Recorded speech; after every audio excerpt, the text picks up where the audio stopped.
Jarvis, drop my needle. Hello, this is the hardcore legend Mick Foley, and if you are interested in listening to idiots, you came to the right place. Have a nice day. Woo! That's an attention getter. He's a very strange young man. He's an idiot. What we're dealing with here is a complete lack of respect for the law. Oh my God, he's an idiot. You know, of course, that you're out of your jurisdiction. Personally, I think you're an idiot. But that's the evidence in the car. But I was going into Toshi Station to pick up some power converters. Always like to keep my audience riveted. Greetings, ladies and gentlemen, friends and fiends, and welcome to Free Range Idiocy, the podcast about everything, but mostly just the stuff we like. It's that time of year again when WWE digs out what R-Truth likes to call the big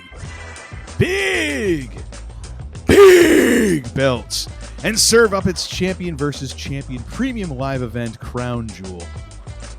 But just to mix things up this year, they held the event in Western Australia, so still a long plane flight for the talent, lots more venomous creepy crawlies, but a much lower chance to being attacked apart by a bone saw. So I guess what I'm trying to say here is there's trade-offs. Anyway, we're going to run down what happened in this episode 221, Crown Jewels Down Under. I am your Uncle Todd, and with me, as always, the man who continues to show for the new ESPN app, even though they sent a baby-eating dingo over to his house on Saturday. He has been my partner in Idiocy for over 2 decades and was an alternate for the Greater Chicago Koala Cuddling Team. I give you the man they called him. No, they don't want none. No, they don't want none. They looking scared. No, they really want none. We, some southern boys with the farmer strength, ain't nobody man enough to feel the pain. It's getting disturbing. And you could be next. You better give respect, 'cause ain't nobody breaking this redneck. No, they don't want none. No, they don't want none. No, they don't want none. Is this Ned Beatty's theme song? No, they don't want none. No, they don't want none. No, they don't want none. Okay. They looking scared. No, yes, they really scared. Don't want none. No, they don't. That is AJ Styles' phenomenal theme. Are you serious? That is his theme. Huh. Greetings. That is the reaction to end all reaction. It's just like, okay. Like you were, again, befuddled and bemused you were, and then all of a sudden it's like, okay. I got nothing. I got nothing on that one. Here? All right. Well, I thought I had been through all the entrances, and it occurred to me that one Alan Jones Styles we had not done yet, and so I gave it a little bit of the walk-in touch, if you will. Rub a little. Oh gosh, the walk-in touch. That's kind of. You weren't planning for that because you went right into the rubble. Oh, yeah. Sounds like a lawsuit waiting to happen and a restraining order. How are you, sir? How are you doing? And then, Your Honor, he gave me the walk-in touch. Oh, good Lord. Come on. Dear Lord. The walk-in treatment? Is that any better? No, because that's the walk-in touch plus a little rubbing.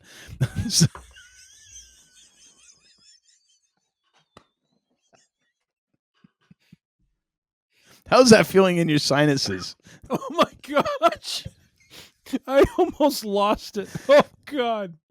What is up with you today? Everything clear up there now? Oh, it's clear. Holy moly.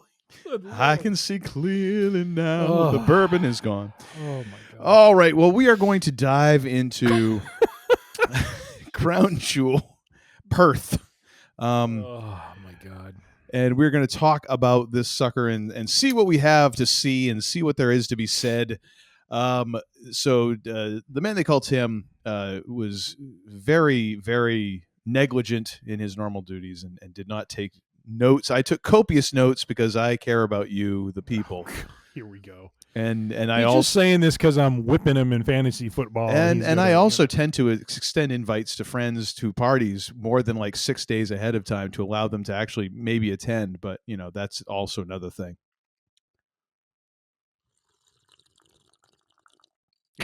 Yeah, you slurp down the Buford, sir, okay?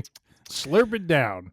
So anyway, Crown Jewel coming to us live. Honorable intentions, my friend. Honorable intentions. Live from Perth, Australia, for those of you who are up at 8 a.m. on the East Coast. I actually had just gotten my workout in at that point. I had actually planned on doing that, but I had to go down to Boston, pick up the daughter, and bring her back home for the weekend. So I did not get a chance to watch this. I was all ready. I was going to make myself a nice omelet, have some coffee. Look at you. It was going to be a good morning. Nice. And that didn't happen. You But know anyways, you know what my trainer Jimmy did to me? What? 100 Did he squats. give you the walk-in treatment? No, he did not. 100 squats, my friend. 100 squats, coupled with some not cowbell. What's the kettlebell? Kettlebell. Thank you. Kettlebell rows. So it was a back and forth of doing kettlebell rows and then doing squats with a steel mace. So if you've worked out with a steel mace, it has a bulb on one end of it. Mm-hmm. That is, can be at different weights. And so you squat, you come up, you rotate where the weight is, you squat again. That's one. Had to do that 10 times. So it's really 20 squats every time you do it. And we did 5 cycles of that. So 100 squats. My quads are, when I get up from this chair, there will be a lot of, going on because what was it like sitting down for a poop on that day? I'd rather not say. Yeah, I'd rather not say. You have to. That's when you have to prep the people you're living with. Like, okay, if you hear a sudden shout, I'm not in danger. That's right. It's all of my muscles trying to get me up off of this, off of the pot, if you will. I mean, like this afternoon, I was playing Battleship with one of my kids, and How active were you with Battleship? Huh? It's like full contact Battleship, like you laying out lariats and stuff. What are you talking about? Battleship with the pegs and putting. I know, but you're talking grid. About like your leg muscles, like. Well, I was about to explain until you interrupted. I was sitting on the floor, and so when I went to get up from the floor, I just let out a lot of noises about ow, and then I'm like walking like I have no, strength or balance in my legs because everything hurts from the recovery that's going on right now. So.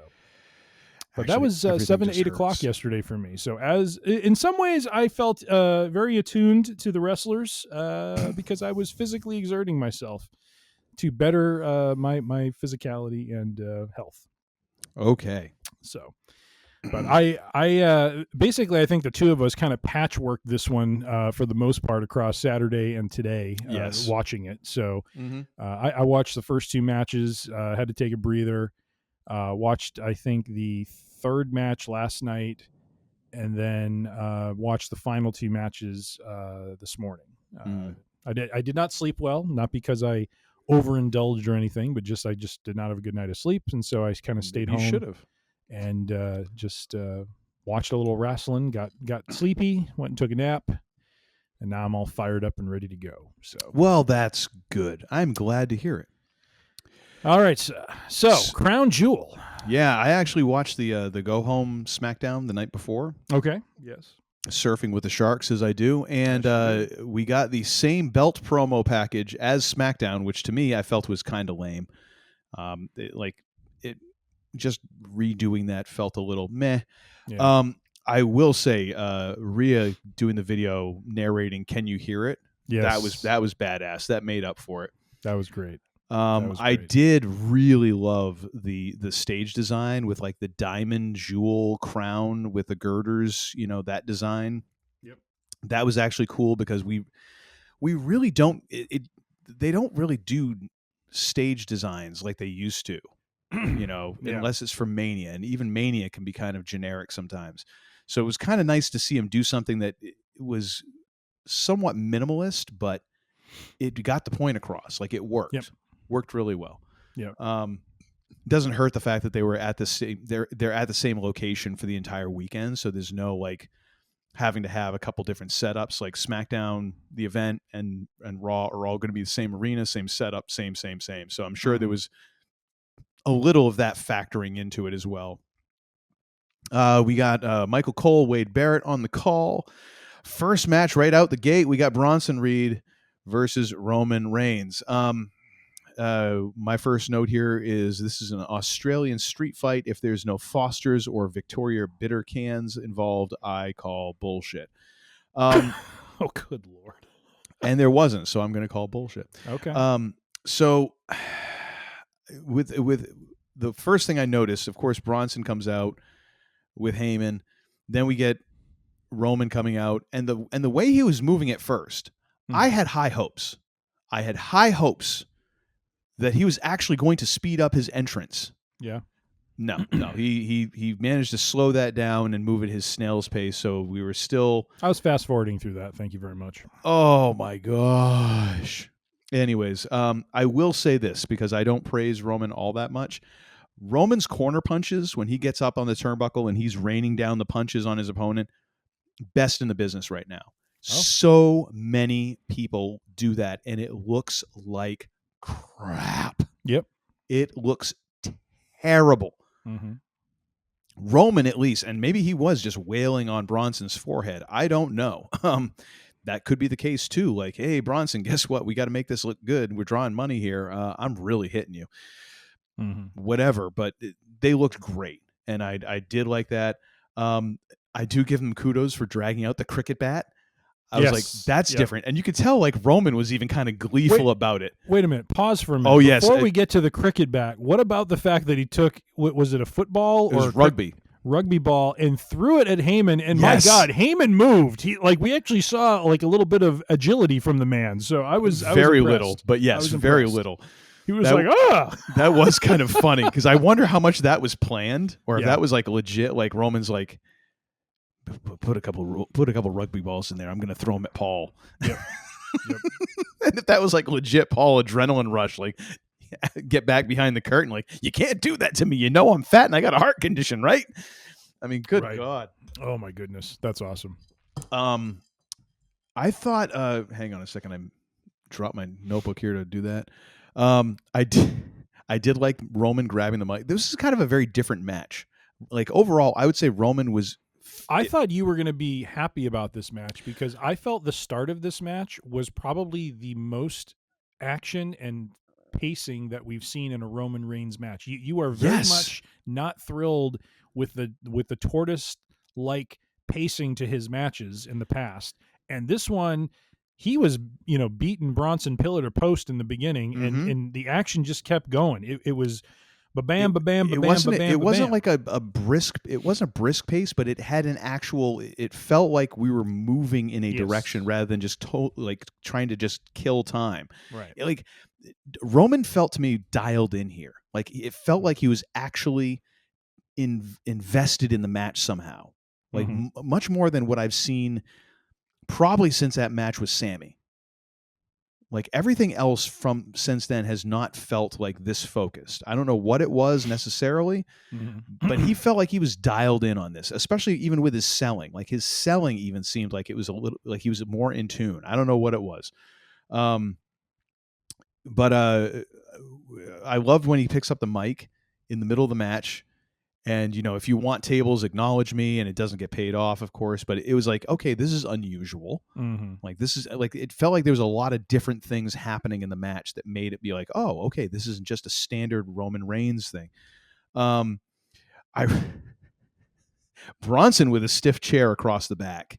That was like, oh my, that was the first thing to me. I was like, okay, I think Roman likes the guy or Roman has been told like, get this guy over. And he's getting a huge bonus for this or something. Because Roman doesn't always take shots like that stiff. Yeah. And then I did like the Samoan drop that Roman did of Reed off the chair. That looked gnarly.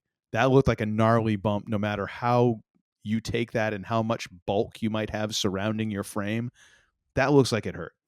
Yeah, I had next note was Roman's really dialed in for this one.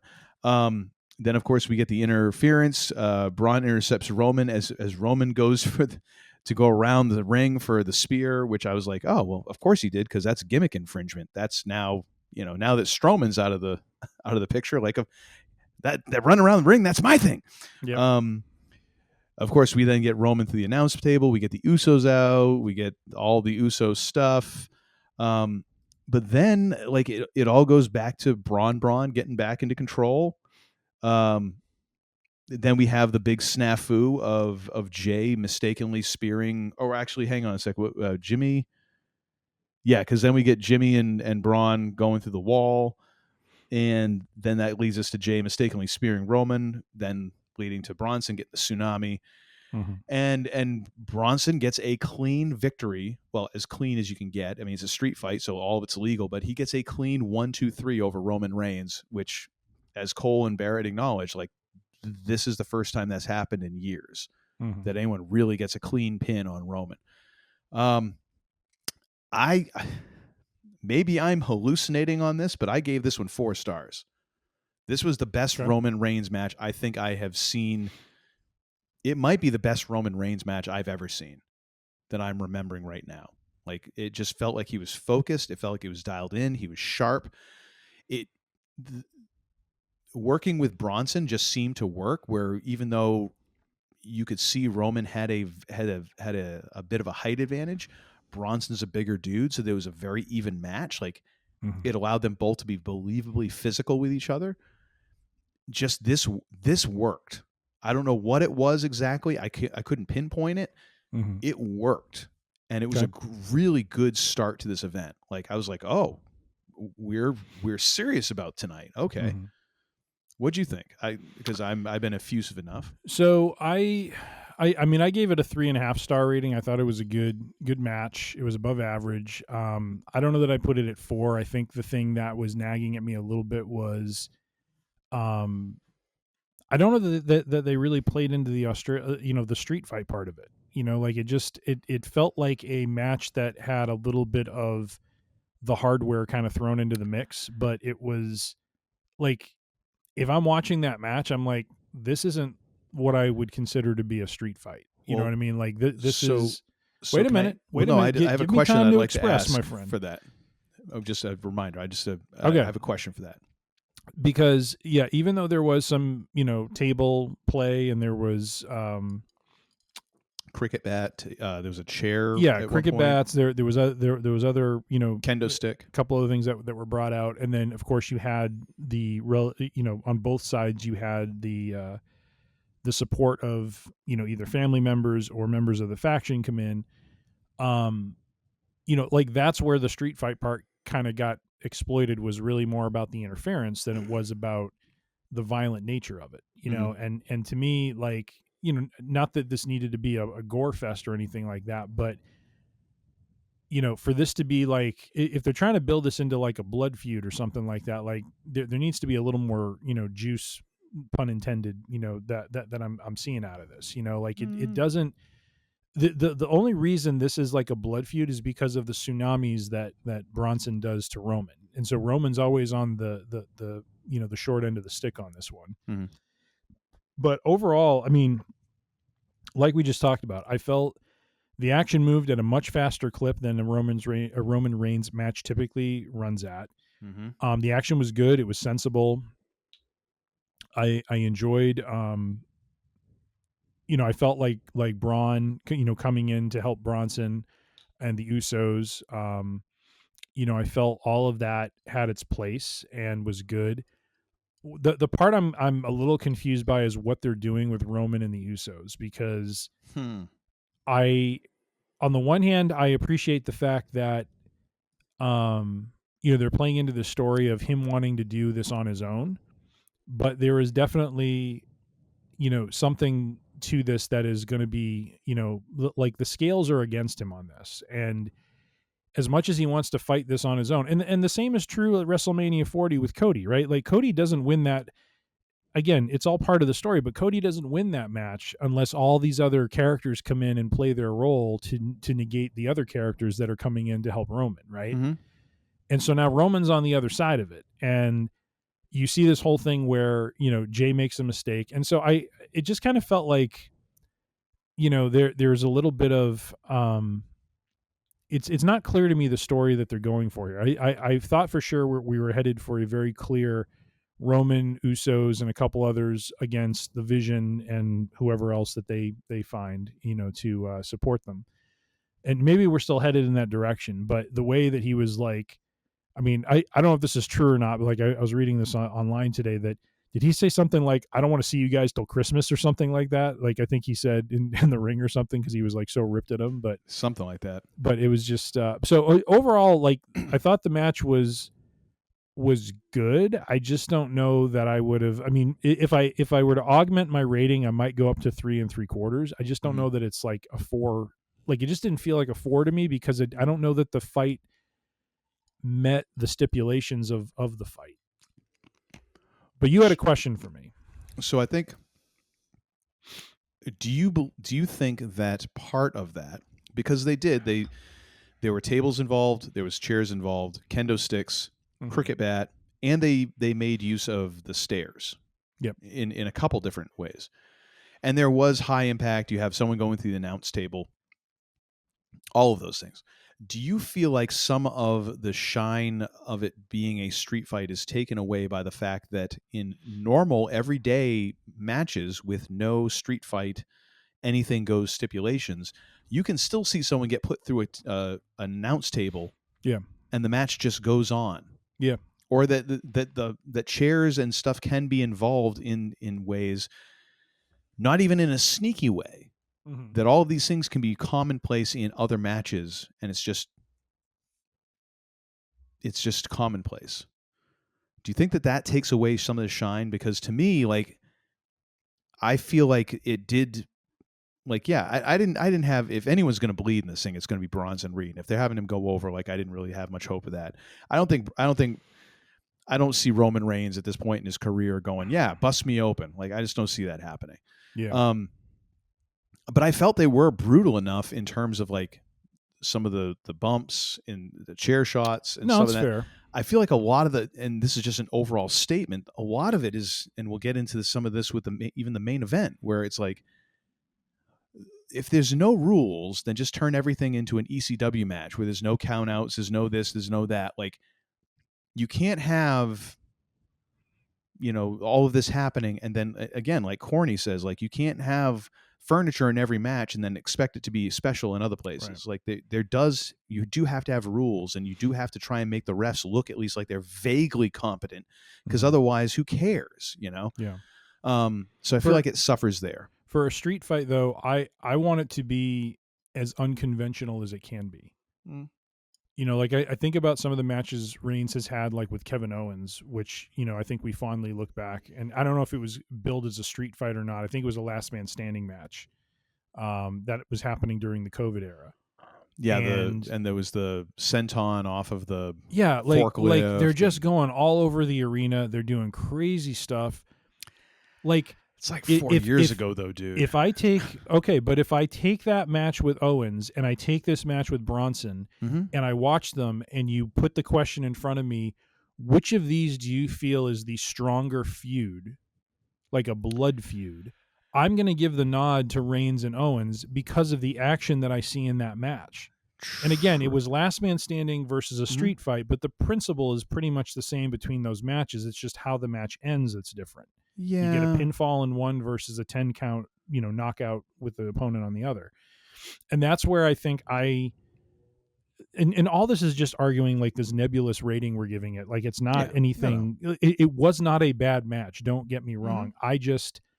For me, when I see street fight, I want to see two guys come out almost not even in their usual like garb, because this is just meant to be a freaking brawl. And they're just beating the crap out of each other all over the arena until someone can't answer the count. Like that. That's what I want to see from it. And Reigns and Bronson had a good match. Like, so much of the match was in the ring. It's like, that's what took me out of the street fight part of it. It's just like, this just felt like a hardcore match is all it really was, not a street fight. Yeah.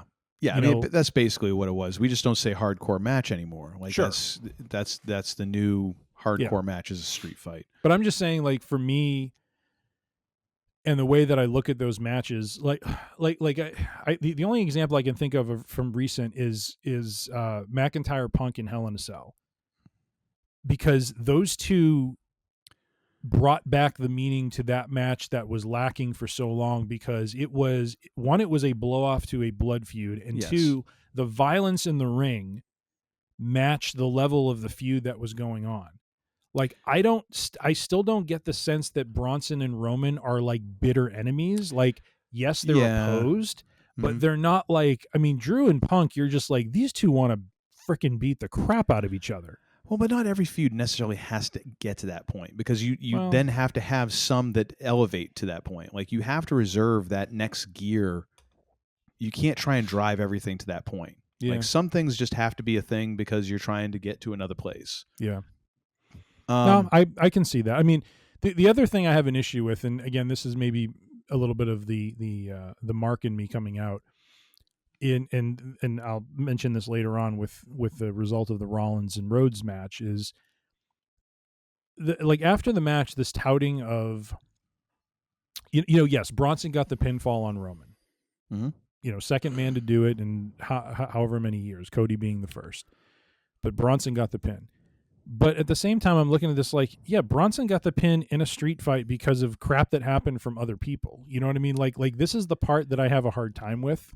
But it still is a thing, and I see what they're trying to do. They're trying to build Bronson and all that, yeah. And I don't mind them building Bronson, but it's like, it's the way that, and again, maybe this is just the way they build heat, and I just, this is what they've been doing for decades. I've seen this time and time and time again.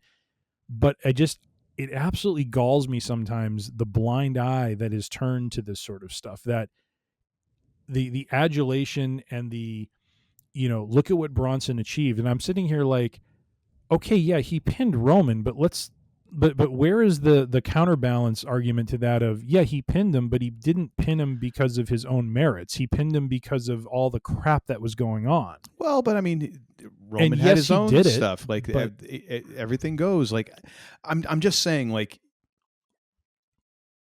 he still beat him. It felt a little hollow to me, is all. Okay. You know what I mean? Like, that's fine. They can go around touting Bronson as the second guy to pin Roman, and that's fine. It's true and whatever. But we can get into this more when we get to the main event. But it just, to me, like, and again, maybe this is just an indirect way of generating heat with fans, is me as a fan or someone who follows the product, just like, it just feels out of bounds of this fictional world we're observing and watching and participating in, to be like, oh, this person has achieved something, and it's like, oh, this is amazing. Like, he is the GOAT now. He is, and I'm just like, the guy took a watch and knocked another guy out. I mean, it's like, can we call it what it is, please? It's just, so anyways, that's just me. Yeah. But anyways, it doesn't take away from the match. I don't feel like you're unjustified in what you gave it. I was looking for a little something more, and so that's what kind of influenced my rating a little bit. No, I gotcha. Going with the whole Roman being upset with the Usos, I do love the whole chant that was going around, "You're in trouble." Oh my God, that was awesome. Aussie fans were just on it with the chants. They were on point with everything. Like, all the chants were on point. It was really good. And then and in response to like where this goes with Roman and the Usos, unfortunately, I think that we're doing this. Yeah. Yep. We're gonna run back the bloodline breakup, which I'm like, yes, because we've needed this for like the third and fourth time. Like, please, yes, can we do this again? What I don't get, and I don't want to go too far on a tangent on this, but what I don't understand is what they're doing with Jay exactly. Like, I get they're planting the seeds of something darker going on with him, and that's fine because it's building some depth and interest in his character. But I'm also looking at the business part of this, and I'm like, okay, I don't really feel like we're at, like, he's trending downward in terms of his popularity with fans. Like, everyone is still into his shtick. He's selling merch. Yeah. It feels kind of strange to now get him in a position where he turns heel because he's starting to become like I think where they're going is he's starting to transform into what Roman was. And with ultimately him, like, I really think where this is all going, and maybe this is where Roman wraps up his time in WWE, is I think at the end of the day, he's going to crown Jay the next tribal chief. Like, he's going to either willingly give him that moniker or Jay has to take it from him. Mm-hmm. But I think that's where they're going. And what I don't understand is it just doesn't feel like now's the time to make that switch with him. But I also feel like the gimmick Jay is running right now is in danger of getting stale. Oh, it totally is. He's an entrance. He is an entrance, right? He's not a particularly great promo. Yep. People love him because he can be funny and this and that and the other, and he's intense, but it's the same promo. over and over. And they've seen now, even when he chimes in, it's almost better if it's short. Yep. You know, he had a couple opportunities where I was like, ooh, we're seeing a different side of Jay, and then he went right back to where he was. Yeah. So I think that the thinking might, and again, maybe the other part is like looking at the overall business, like, okay, we're losing Roman. You know, we need another big bad. Yeah.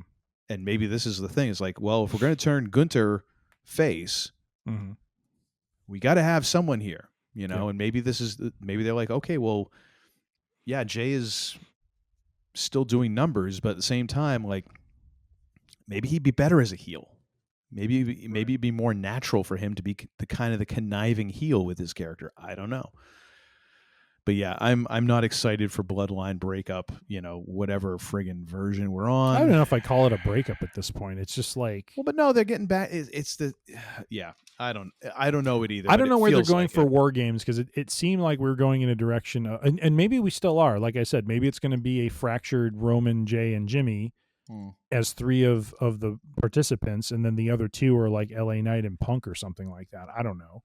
Which means the face side is going to be so fractured. Right? I mean, that is kind of compelling, because you got, you know, Knight's got beef with Jay, kind of has beef with Jimmy a little bit, definitely has beef with Roman. Roman doesn't like Punk. Punk doesn't like Roman, but he's friends with Jay and Jimmy to some degree. Although, from what I saw, at least on this past Raw, you know, that's kind of falling apart a little bit too, out of, you know, this whole pursuit of the World Championship. So I can see something where we go into War Games where the vision is very much solidified as a unit, and the baby faces are just all over the map because they're just infighting with each other, which is kind of an interesting take, I guess, because the last couple of years, I believe the baby faces have come out on top. And, you know, maybe this is the year that we have, maybe the female babyface team ends up, you know, winning War Games, and the male, you know, heel team ends up taking it, because it feels like what we're doing is building the vision up constantly, you know, and you've got to do that. Like, that's the thing. You've got to invest and build capital with the fans if you're going to have a viable heel faction. And as annoying as it might be to some fans to see the vision, you know, win and win and win, that's what you got to do. Like, that's what made the Four Horsemen who the Four Horsemen were. The Four Horsemen beat everyone. They were about excellence. They were about championships. They were about being the absolute best. You're not the best if you're losing all the time. So I like what they're doing with them. I think they're building them in the right way.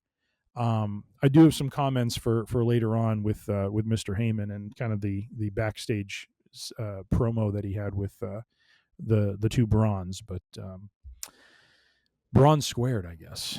So, yes, Braun. But okay, so I have 3-5 for this one. You have 4-0. Yes, indeed. Anything else on this one? No, I'm ready to move on. All right. Next one, the Crown Jewel Championship between Stephanie Vaquer, the women's world champion, and Tiffy Time. Dude, La Primera. She is so much like less is more. I can't even. It's just amazing. Like, she is so captivating as a character and as a performer. And one would think someone who goes up and does this is like the most boring shtick in the world, but when she does it, there is something in the look of her eye where you're like, okay. Well, it's her overall look, but it's also like she delivers in the ring. She backs it up in the ring 110%. And that is the thing. You can do something really simple. Yep. You can be real basic in character if you can wrestle your ass off, and and then you also have a compelling look. That being like your visage, like how your facial expressions, or just the overall package of like whatever it is. Like, sometimes it's just a look that you can't even quite say like, oh no, it's this and this and this. It's just like, you know, I can't tell if that pattern along her eye, if that is a tattoo and they just color it in with different colors every match, or what because it never fades. As the match goes on, it never like comes off. Yeah, no, it's not a tattoo. Okay. She does that, and apparently that was like an injury that she got in Japan. Yes, I saw the interview where she explained what that was, but it's fascinating. I was like, okay, that's really cool. But yeah, she's I've seen posts from Instagram and stuff like that where she does not have the eye makeup, the facial makeup going on. So gotcha. But she did get a freaking tattoo and a half on the back of her neck, apparently, after Okay. WrestlePalooza. And I'm like, it's like, number one, ow. Yeah. That's a lot of time in the chair. Yep. Two, like, you definitely found a good artist, so good on you. But dang.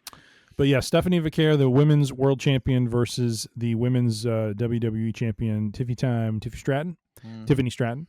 And you know, I gotta say, this crown jewel belt they have, it is a monstrosity of sorts. I mean, like when they put it on a person, and I saw this both with Stephanie and with Seth, when they climb the ropes to celebrate. Mm-hmm.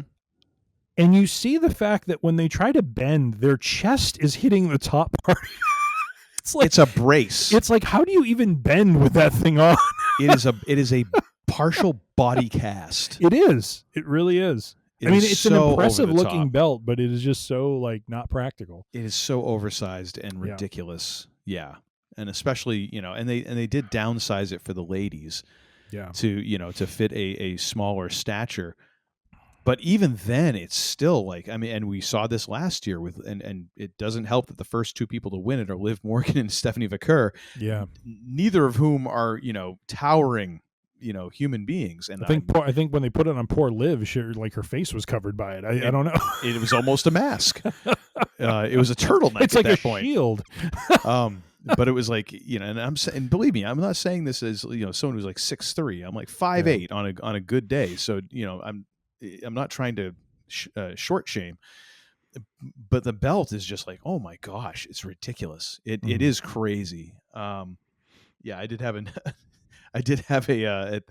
at the end of his it's basically a girdle / brace. It's too big. Mm-hmm.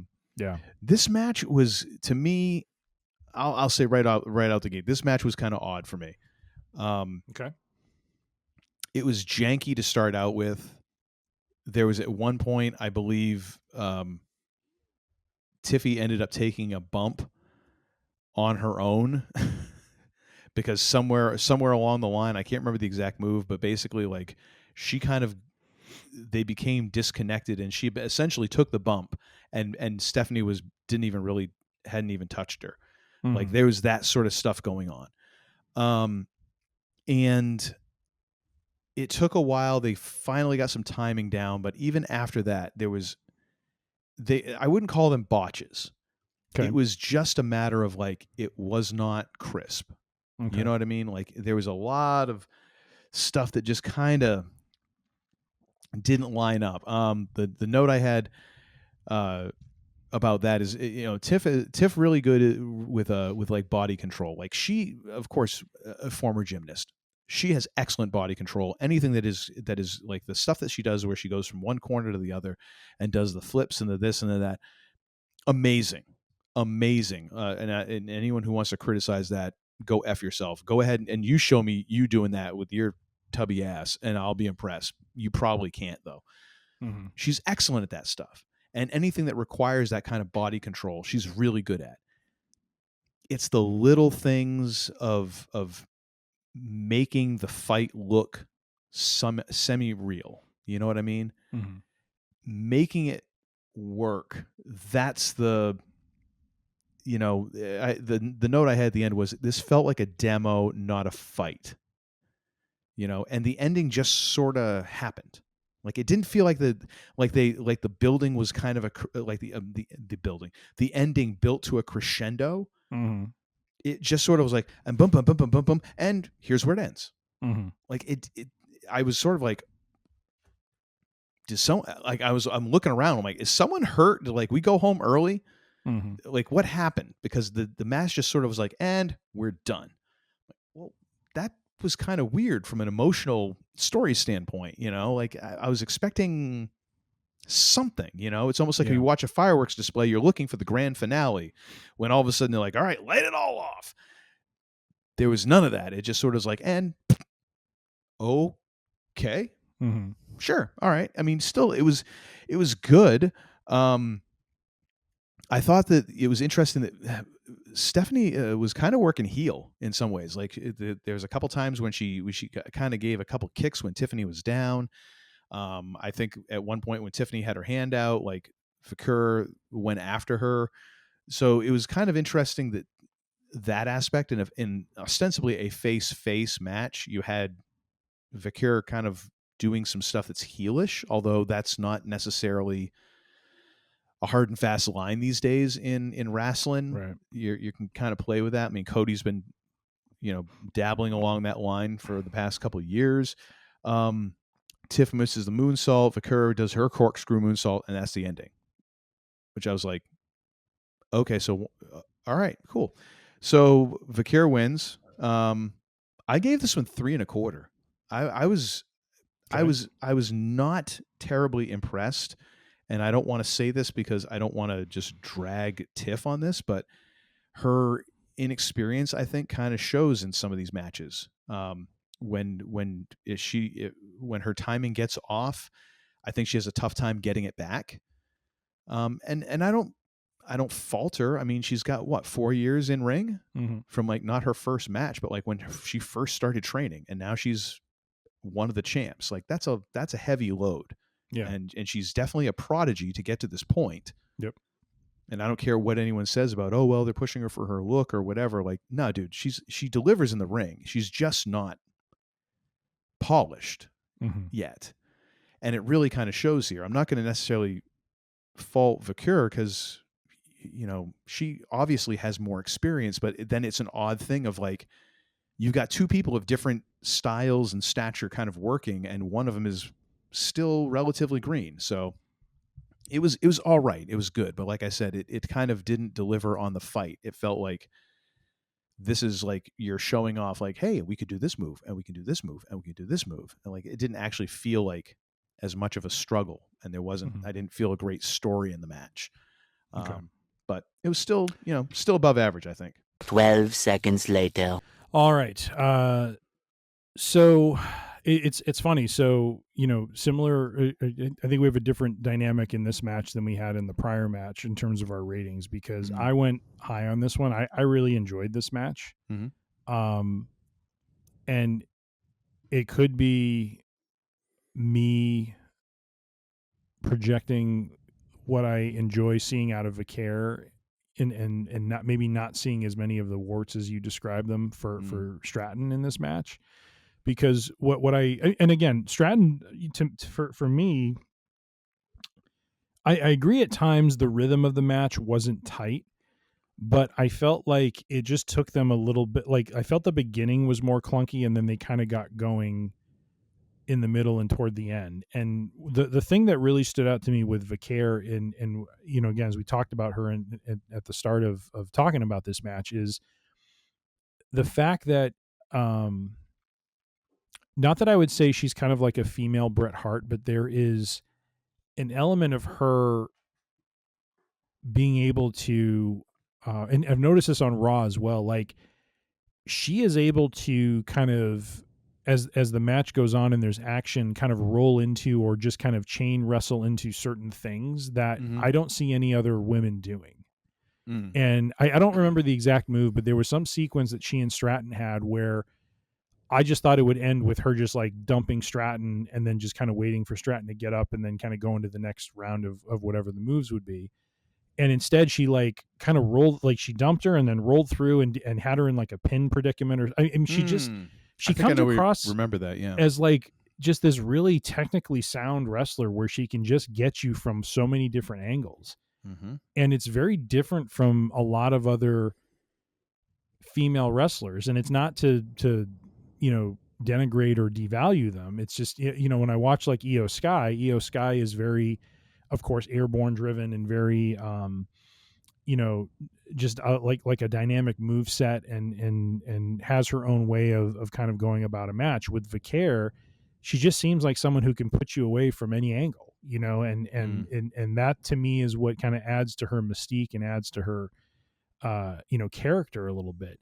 The thing I will agree with you going into this match is, and this is kind of the trouble of, or really like if you contrast the male and the female version of the Crown Jewel match, this match did not have a big story going into it. Now, contrast that with the Rollins-Rhodes match where you had a great story going into it.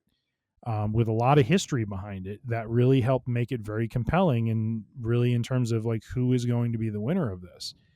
And I don't fault the women for that. I think that's part of the problem at large with the women's division, is that there is a lack of long-term storytelling going on with some of, you know, the principles in it. And so you have, you know, Tiffany's the champion on SmackDown, Vaquer is the champion on Raw, and, you know, they came together. They've had some good interaction. There's been kind of a respect between the two of them because they're both essentially in many ways baby faces. And so, you know, so I think maybe that is what you were noticing a little bit, is just the story going into the match really was just about who can prove their dominance over the other. But that sometimes maybe isn't the most compelling thing when there isn't anything else there, you know? I think the biggest problem just overall with Crown Jewel is the fact that we've got these two belts. You don't see or think about them more than 3 weeks a year. Nobody gives a hoot in hell. Yeah. Now, granted, but this is the second overall go around with them. Yep. Fine. Which is why I didn't have a problem with the Stratton Vaquer kind of face. We'll see who's best. Because honestly, I feel like that is how it ought to work. Like, that's how you ought to build this. Like, you're right throughout the rest of the year, you never see champ versus champ. This should be the time. We are going to see who is best right now, today, tonight, at this point. Just bill it as that. You don't even need a friggin' belt. The belt is ridiculous and stupid, and it's just because I don't even want to get into the geopolitics of it, but it's just silly. It's just a figurative. It's a symbolic.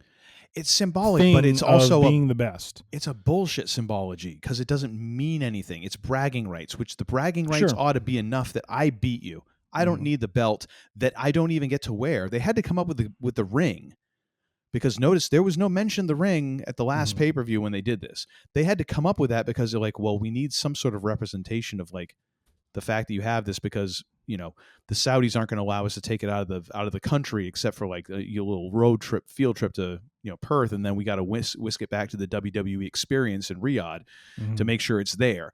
Like, so you don't wear the belt anywhere. It's all bragging rights. You shouldn't need it, you know. But yet we're supposed to all of a sudden care about this thing. So then they're trying, and here we saw one with you got the story going into it, which was so friggin' overhyped. By the time we got midway through that match, I literally wanted to just like reach through my television and stooge slap Cole and Barrett and be like, how is just winning this fake belt that we're not going to see for another 11 months supposed to determine the future of this industry? It's horseshit. I couldn't possibly care less.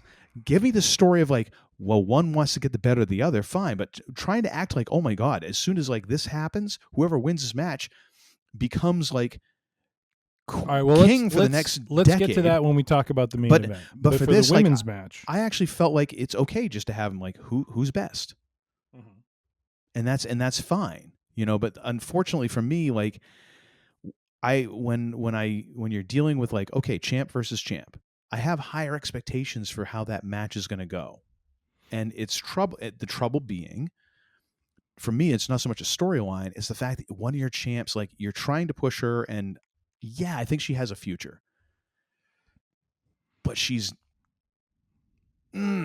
just not quite there yet to be able to do all of the things that the champ you want to do. Vaquer and her experience kind of exposes her a little bit. And hey, it's an off night, like I said before about, you know, other times. Like, everyone has a bad night. I got to be honest, I didn't think it was as bad as SummerSlam, though. Like, I felt some of the matches we saw at SummerSlam or WrestlePalooza? No, SummerSlam. Like, if you go back to SummerSlam, the Flair Bliss tag match against I'm forgetting who it was against.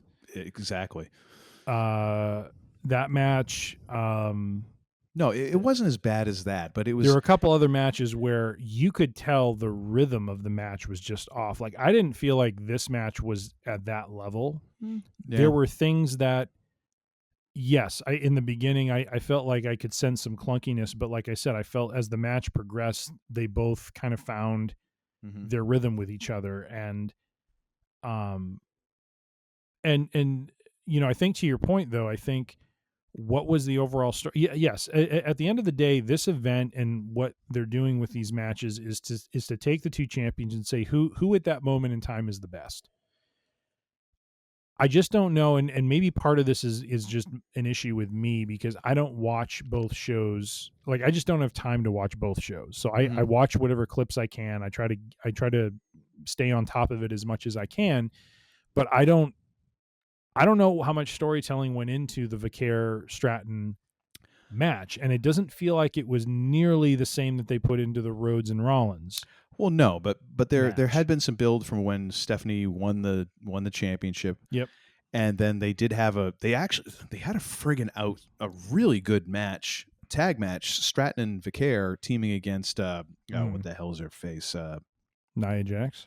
No, God, no. Julia and Kalani or I can't remember, whoever. Yeah. Anyways, they actually had a really good match on SmackDown Friday, the night before this event. Yep. So maybe that was partly the setup too. I was like, oh wow, I'm excited for this. Like this will be a good match, and it just didn't quite match up to what I thought was going to be a champ versus champ quality match. Granted, hey, off night and all that, and Tiffany being young in the business, whatever. It just didn't quite live up to the what I thought it could be. Yeah, that's all. And I as far as the end goes, the thing that I thought was at least a little bit of a poetic end is, Tiffany Stratton, when she goes and hits that best moonsault ever, I think is what they call it, or prettiest moonsault ever. Prettiest moonsault ever. When she does that, and especially towards the end of a match, normally lands it 9 out of 10 times. The fact she missed it, and then it goes into Vicaire doing that corkscrew, which, by the way, I have to go back and watch a couple times to understand how on earth she rotates herself that way, because it's just like I can't imagine like performing it, because the way like you see her twist and turn and orient herself, I'm like, man, that's a special kind of talent right there to be able to nail that thing. Yeah, and I gave a lot of talent to Tiffany, a lot of credit to Tiffany Stratton for body control. That is Stephanie Vicaire is another person who excellent, just seems to have a preternatural sense of where she is in space at any given time. And if you watch though, I mean, even though she rotated and got everything right, when you watch her landing though, because I went back and rewound this a couple times.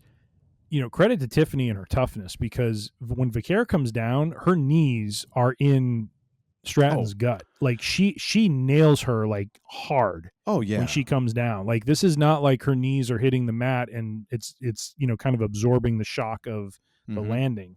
So Tiffany took that one right to the midsection. And toughed it out. But there's something about that move where it just. It just felt like one of those matches where the women's WWE champion tried her move, missed it. If she had nailed it, probably would have had the pin, but missed it. And then Vicaire gets up there and nails hers, hits it, and that's it. And so I kind of just took it as she was just the better woman that night. It doesn't do anything to, denigrate, Stratton and what she's doing. But like I said, I think it was I gave it 4 stars because it just felt like a great match to me between the two women's champions. But I understand what you're saying where you notice some clunkiness with it. So one final note on that. My last word on this one was Vicaire with English as a second language makes more sense than Scott Steiner did with English as his first.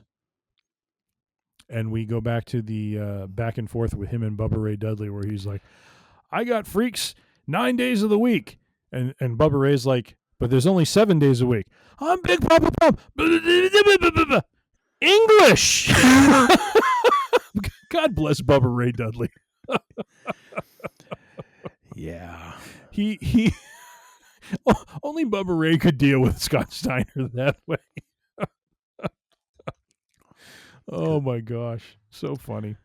All right. Well, now I think we're on to one that we probably both have some things to say about. And my God, just from the beginning to the end, this one, John Cena taking on one Alan Jones Styles, AJ Styles, and if I may, because I know you've started off the last two, let me just start with the ring intros. Can we actually go back one note before that? Sure.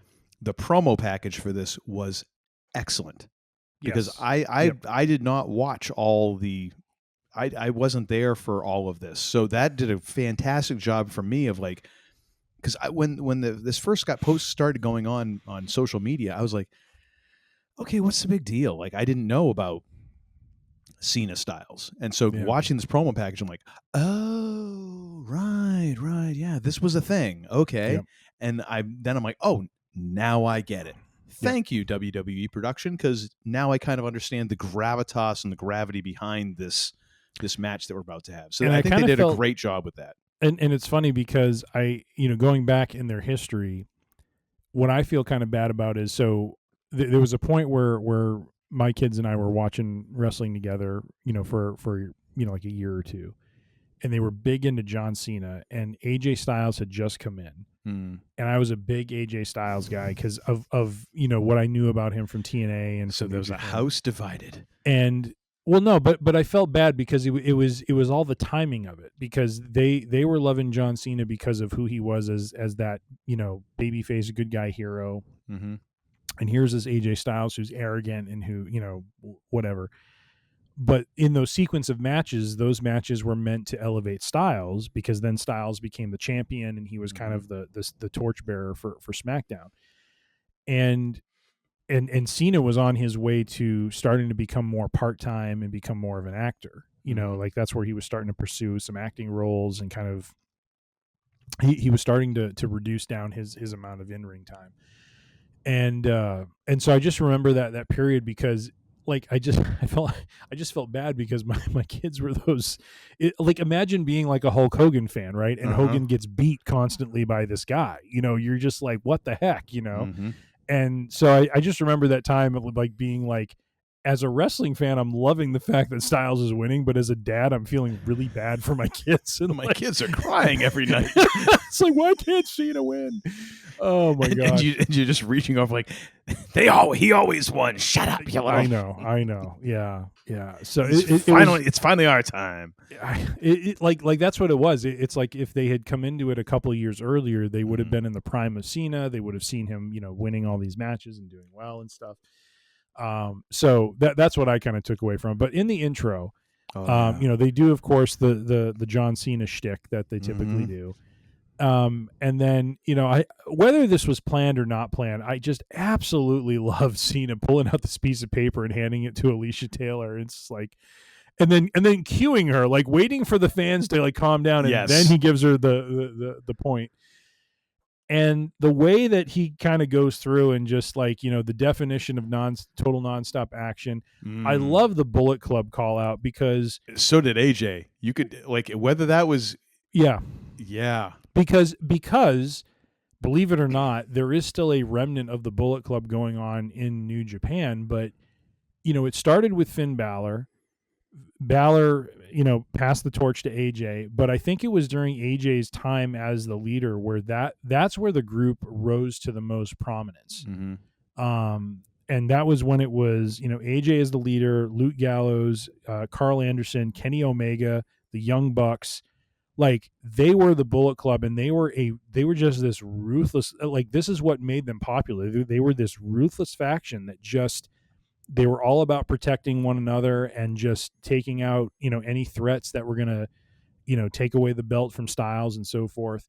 And, one of the things about the Bullet Club is whenever, when Styles had moved on to WWE, of course, there was that handing over. Same thing that happened to Finn Balor. Like, the leader ends up getting decimated by now the incumbent, or not the incumbent, but now the rising star who becomes the leader. So at that time, it was Kenny Omega.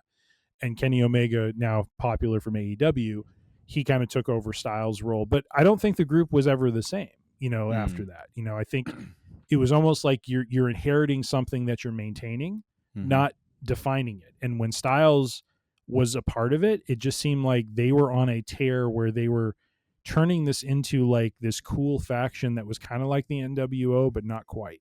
Yeah. And so when Cena says that and you see Styles' reaction, part of it I think is one, like they never mention the Bullet Club. They very rarely mention Bullet Club in WWE. So the fact that name is even uttered is just like, oh, okay. Like that's what I kind of took Styles' things like, oh my God. Yeah. Okay, Cena's calling in some receipts here for doing this. Well, he's like, what are they going to do? They're going to fire me? But then go ahead and blame it on me, AJ. It's all right. I'm playing with house money. To call him that the ace and the leader of it was just that was so cool because like there's been these like indirect kind of references. You know, when Gallows and Anderson were in WWE, they called them the Club, but they wouldn't call them Bullet Club. I don't know. I just felt that was always like a missed opportunity for WWE to try to bring that in, but who knows what legal stuff existed where they could or couldn't do that. So yeah, and was the face that runs the place? Was that a TNA that reference? that was the SmackDown era. That was when Cena was stepping back and Styles was becoming the star of SmackDown. So that's the face that runs that was the phrase. Okay. That was during my kids' time, unfortunately, because that's when they were super about Cena and Styles was the rising star. So yeah, no, those are great intros. But it was so cool how he was just kind of honoring him, know, and there was very little build up to this match, but this is this rare sort of match where you didn't need a build up because of the history of these two and what they were both capable of. And like we talked about, I remember if this is, did we talk about this for Week in Geek? I think we did. Yeah. I mentioned how Styles is like this generation Shawn Michaels. Like he is just a guy who you're going to get a great performance out of. And you knew going into this match with Cena, I don't mean to say same as Punk, but because Punk and Styles have a different, kind of rhythm and style, each being their own. But Styles is just such a complete, talent where he's just one of these guys that can always produce a great match no matter what. And I guess except a Dominic Mysterio, but no, but even that was still a good match. Yeah. It was fun, and that's all it has to be. Yeah. That was like those two guys just having fun. And that's the thing with AJ Styles is it's not just that he's a great worker. He has personality. Yes.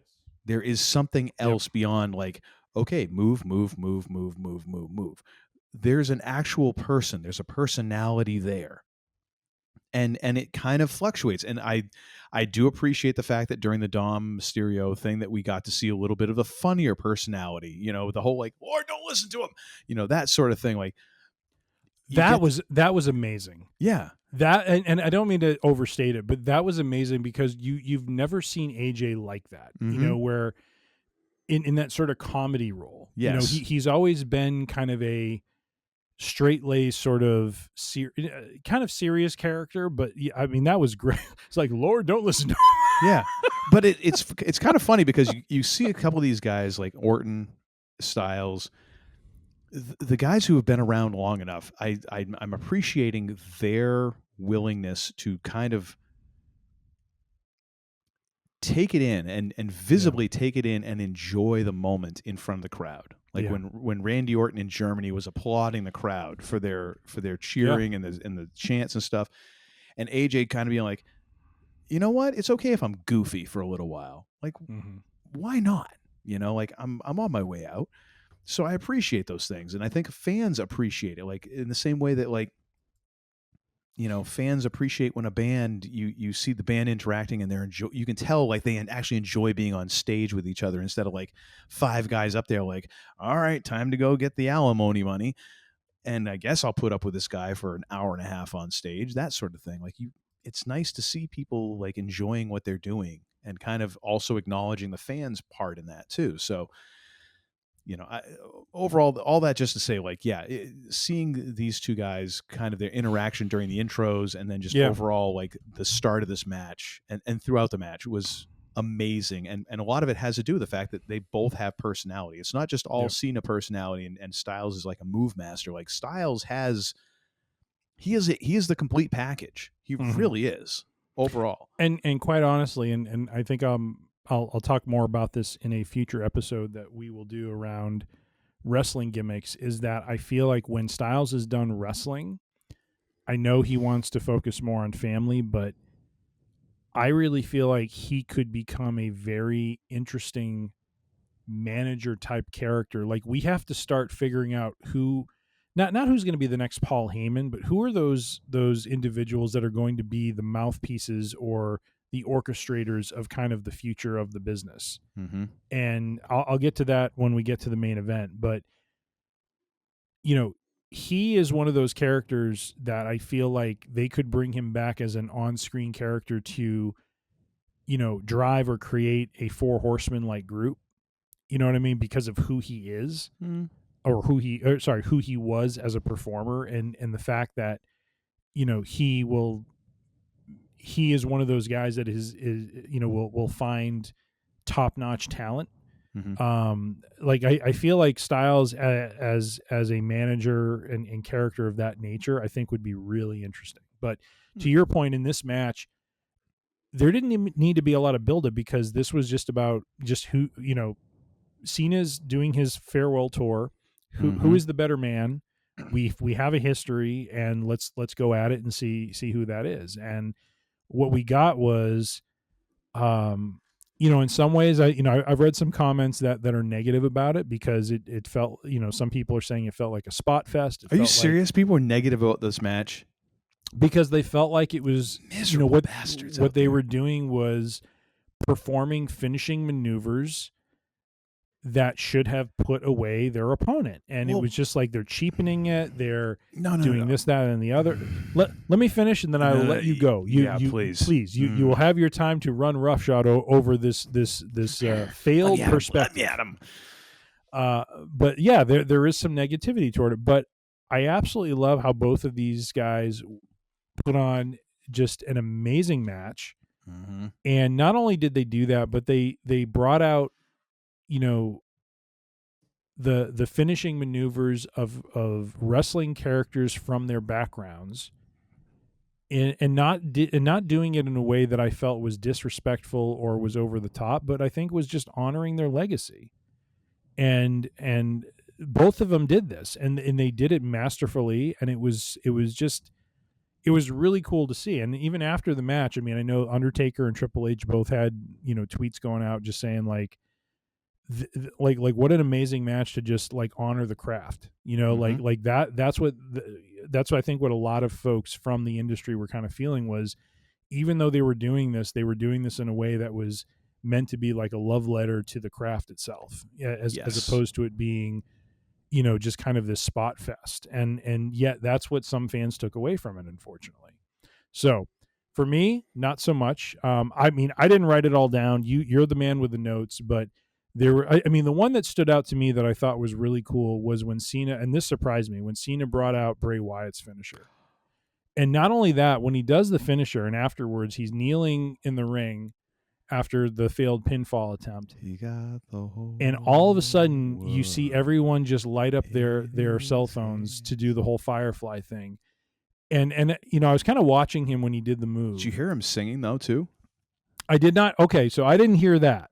I thought I heard a contingent of the crowd singing "He Got the Whole World." Okay, I didn't hear that, but what I was looking for from Cena was at some point kind of looking up, you know, to kind of honor him. And yet, it didn't happen until like he was just kind of kneeling and he's looking at the crowd and he sees all the you know, fireflies, you know, the cell phones lit up. And at that point, he just then you see him kind of look up and just give a little nod, like you saw like him holding it together a little. Yeah. And the fact is, like he got him in the setup. I just say he both got Styles in the setup for a while. For Cena and Styles, because I think part of the delivery was also Styles was a part of that. Mm-hmm. That was a damn fine Sister Abigail he laid out. that was fantastic. Amazing. That was absolutely amazing. Fantastic. The fact that he had him there for a minute and gave everyone. And again, this is why these two guys are really fracking good. Yeah. And Cena can't wrestle and all that, but I think he's firmly put that to rest in a couple of these matches that he's had this year. Yeah. This one in particular. Now, the fact that he got him there. I've held you back. Please open up. Well, but the fact that he held him there for that moment shows that not only can he wrestle, but he understands, as you said, the craft. Mm-hmm. And the thing that I forget who it was that had talked to Triple H about this before he was, I think, wherever he is now, but he was like, slow down. And when you think you can't slow down anymore, slow down more. Yeah. Because you're probably going too fast. You can probably give it another breath. You can give it another beat. Someone like Cena to know in that moment to get Styles set up there and just to wait. Because it took everybody kind of had that moment of like, what's he? And it takes people that second to register what's going to happen. And he has him there held up, and then to do the little kiss in the forehead. Yeah. And deliver it. Yep. 15 out of 10, no notes. Yep. Like, that's what you ought to do.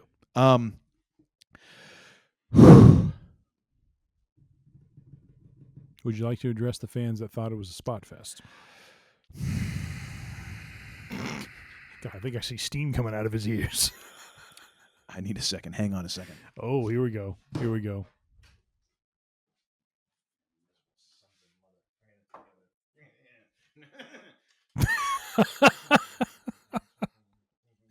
Oh my God.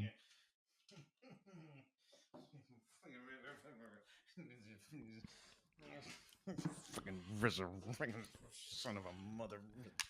Okay, you sound like a cross between the Lego video game where all the characters are talking in like murmurs, and you sound like the father from Christmas Story.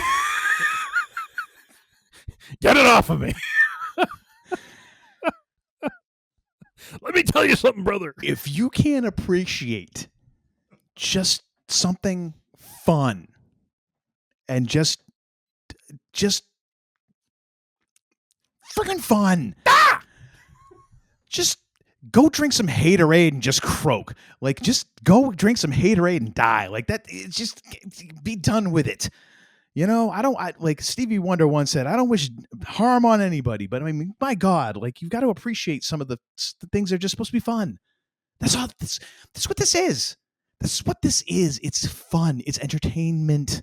I know that I know that even right now, Uncle Corny just sensed a disturbance in the force when I said entertainment, but it is. You're entertaining the people, and that's what this was. And the fact that it's like, oh, it's a spot fest. Well, yes, in a way, yes, but in more of a way, no, because of the reason it was done. This is two guys just having a match, and this is why this match is a great example of how the John Cena retirement tour could have functioned just out of storyline of just a dream series of matches, and people would have been A-okay with it. Now, 2020 hindsight, all that stuff. The fact that they were doing what they did, and the fact that they did it so well, that one thing led to another, and they managed to pace it out, and there was breathing room, there was space in between things, and when there wasn't space, there's a good damn reason for it. Like, this match flowed in a way that I am unfamiliar with. Like, I don't have a great reference point for this, because we're watching two guys in their late 40s having, maybe not like from a technical standpoint, one of the greatest of their careers, but a clinic in just fan service. And in terms of like, oh, well, they're devaluing all these finishers. No. Because as we've learned from Jake the Snake, the reason why it doesn't work as well with them is because I'm not doing it.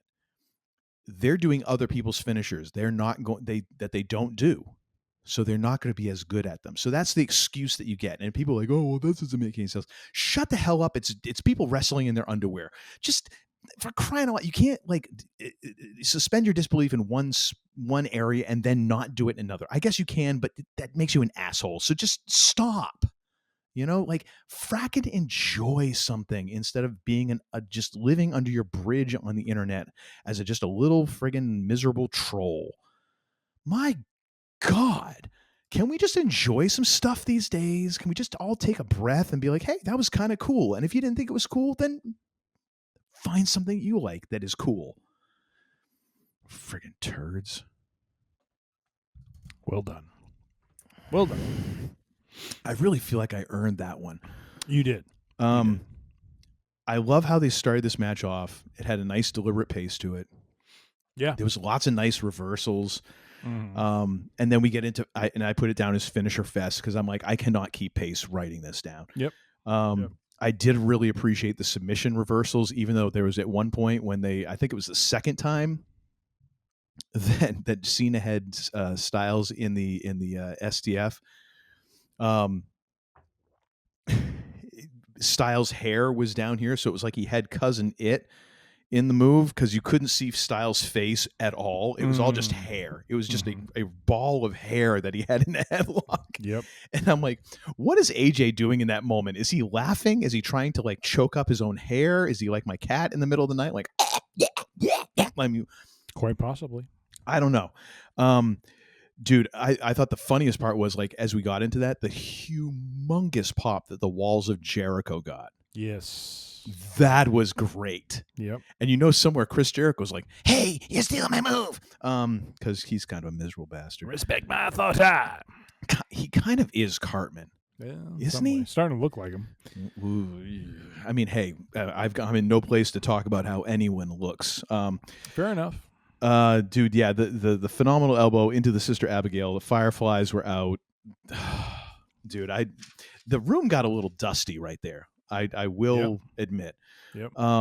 Dude, I love because okay, just real quick to throw in there, because Cena has openly acknowledged in many interviews that what he and Bray Wyatt did was during the COVID era, and he has stated that has been probably one of the most creative matches he has ever done. And not that all of it came from Bray himself, but that Bray kind of like a lot of that was from Bray's, kind of brain, in terms of what they did for that match. It was a trippy match. It was very much a theatrical kind of match. It was not a traditional wrestling match in any sense. And what was interesting was it did kind of play with those tropes of what would be if John had been a heel, what would have been if, he had done his own little NWO kind of thing. And just, playing with the idea that he wasn't this real hero that everyone thought he was. And so, so the fact that he kind of brought that back was really cool. And it was, I think the fact that he did it, in Australia, like oftentimes these foreign markets, because the fans don't get this sort of thing all the time. Yes. They are that much more passionate. And so, dude, did you notice just how many yellow Cena t-shirts? Yeah. Like, unless they were giving those things out free. It was crazy. Holy hell, did people drop some cash on Cena merch in Perth? Yep. That was crazy to me. 100%. Anyway, sorry to cut you off there. But no, I forgot to note that earlier. But no, I think overall it was just a solid match. With a lot of nods to, past opponents and their moves. And what'd you think about the draping DDT, then going into the RKO with the entire, totally copying Orton's, wind up to it? I thought it was great. Going for the punt. I thought it was great. The whole match, I mean, my rating for this match was 4.5, 4.5 out of 5. The only thing I didn't give it a 5 for is just I felt, at times it was a little too dependent on all those finishers and that sort of thing. Like I just felt it was a little much, but it, I didn't want to ding the match too much for that because I thought it was a lot of great nostalgia. I thought it was well, the match was well paced out and well structured, and it's two greats going back and forth, and they had one of their signature matches as they typically would have. So, So I very much enjoyed it and thought it was just a great outing by two legends. You're going to be very surprised with my rating on this one. Okay. And it is? You're giving it 5?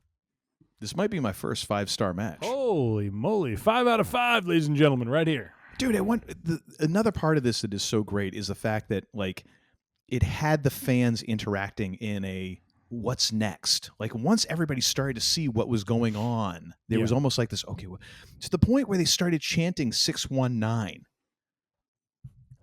Well, and they almost gave it to him. And then you had Barrett and Cole saying, like, oh, here we have Juan Cena, which I thought was fantastic. And at one point, I think it was even Barrett was like, this isn't physically possible. Yeah. Like, no, it isn't. They're just going to tease this. There's no way John's going in for a 619. And then Styles doing a sweet chin music, which again, kind of full circle to the Shawn Michaels of his era. Yep. We get a tombstone pile driver.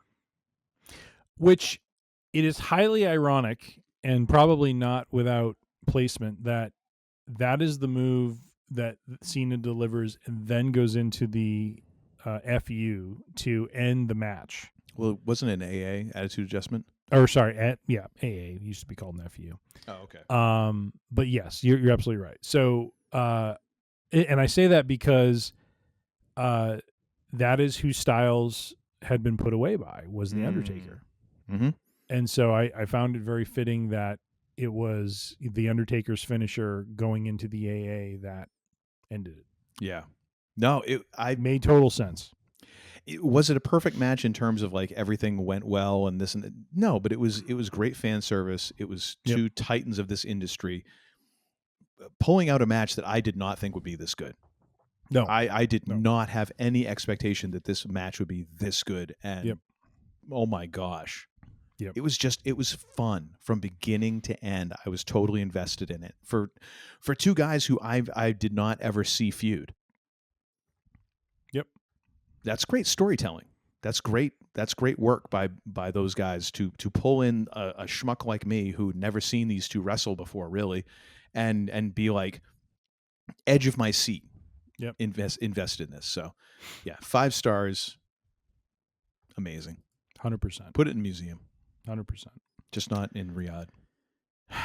And then, sadly, the next match had the job of having to kind of follow that, which I feel like the next 2 matches suffered. No, I feel just the next match. No, there was lulls in that main event where I'm like, I think people were I burned disagree. out. Okay, oh my gosh. That one like came from the sphincter. Like, it did. It clenched really hard on that. Good for you, though. Came from the gut. You've been doing your Kegels. Came from following Gorilla Monsoon. Came from the medulla oblongata. That's not the gut. Well, it came from there nonetheless. It's the breadbasket, if you want to talk about the gut. Well, the solar plexus. I just loved hearing Gorilla Monsoon say that. He's like, "Oh my God, he delivered that move to the medulla oblongata." It's like, what the hell is that? Good old Gino. But yes, we have the Kabuki Warriors and Rio. She likes to dance in the sun. Which I can't get out of my head because I see Rhino when I see Rio. It's like very different. Is he coming back? All 400 pounds of him? Oh my God. Because the last time I saw Rhino anywhere, it's like, oh my gosh. Has he been working at Dunkin' Donuts and eating the profits? Like, Father Time has not been good. Well, yeah. As is true. Yeah.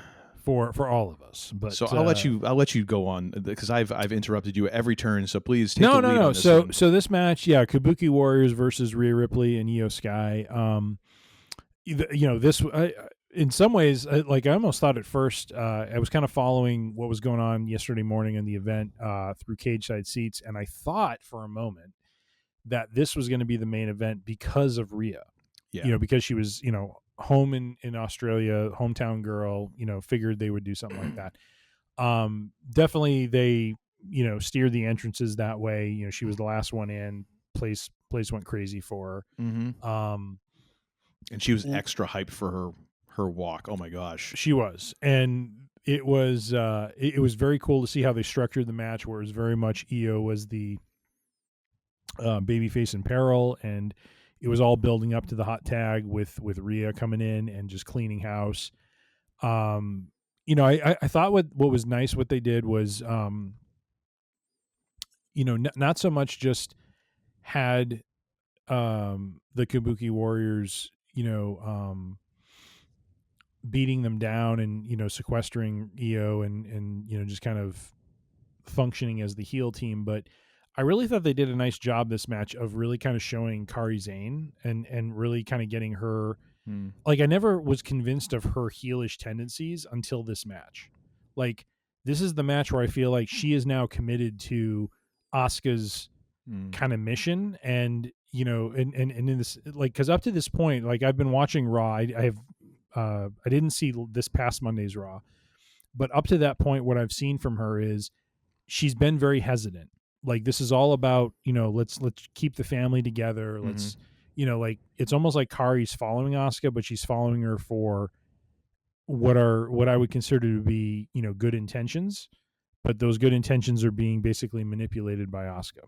And in this match, I felt like Kari is like full blown heel at this point. Like, she is a disciple of Asuka. She is following where she's going. She is turned. And they did a nice job of Asuka definitely got her shots in, but I felt it was a nice way of getting Kari a little more established in the feud than she has been. Io did a great job of just taking the beating, but then when she tags Rhea in, I mean, Rhea just cleans house, and it was just it wasn't like she cleaned house without challenge. I mean, there was still challenge that came from it, but and in the match too, I don't know how you felt about this. I thought they did a nice job of kind of establishing the Kabuki Warriors as a formidable team. Like, it seemed like as much as Io and Rhea would get an advantage, the Kabuki Warriors would have kind of an answer for that. And it just kept going back and forth for a bit until finally, you got to a place where Asuka was taken out, Kari takes takes Rhea's finisher, and then Io gets gets her finisher, the what do they call it, the over the moonsault or something like that. To get the victory. And so, obviously, what I love about the Triple H era is we don't do the Vince thing where we bury the hometown person. We actually give them their flowers, which I think is shockingly the thing you should do. Kind of makes sense. Kind of, as much as everyone, as those who like Vince want to still hold him up. It's just like Vince was a vindictive son of a bitch. So, so the fact that every time they would go into a hometown when he was in charge and he was just burying the person, it was just so stupid. So, just love that they gave that kind of lift to Rhea and Io, and wondering if we're going to see like Rhea and Io kind of function more in the tag team division a bit more, which I think would be a good kind of distraction for them to kind of open the gates a little bit for other, singles competitors for the women's division to come in and kind of challenge for the world championship. So, overall, I thought it was good. I gave it 3.25 stars. I mean, it was above average, but after seeing Cena Styles and just compared to some of the other matches, I just didn't feel like it held up the same way. I thought it was reasonable in the story it told. I thought the action was pretty good, but it wasn't like anything that stood out to me. It was just kind of, it felt like more of a Raw match to me. That was exactly my first comment. This felt like a main event for a Raw. Yes.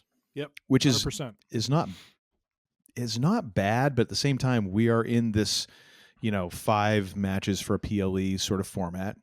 Yep. Which I'm on record with being good with. I like the fact that we are not getting, with the exception of the one little Paul Heyman backstage segment, there's none of this like story unfolding backstage sort of stuff at the PLEs now. Like, it is very much concentrated on like, it's a big fight. Like, this is the resolution, or this is like starting a next chapter of something, but these are matches that are happening for a reason. It's not just like filler, like, cause we got to have 10 matches, stuff like that.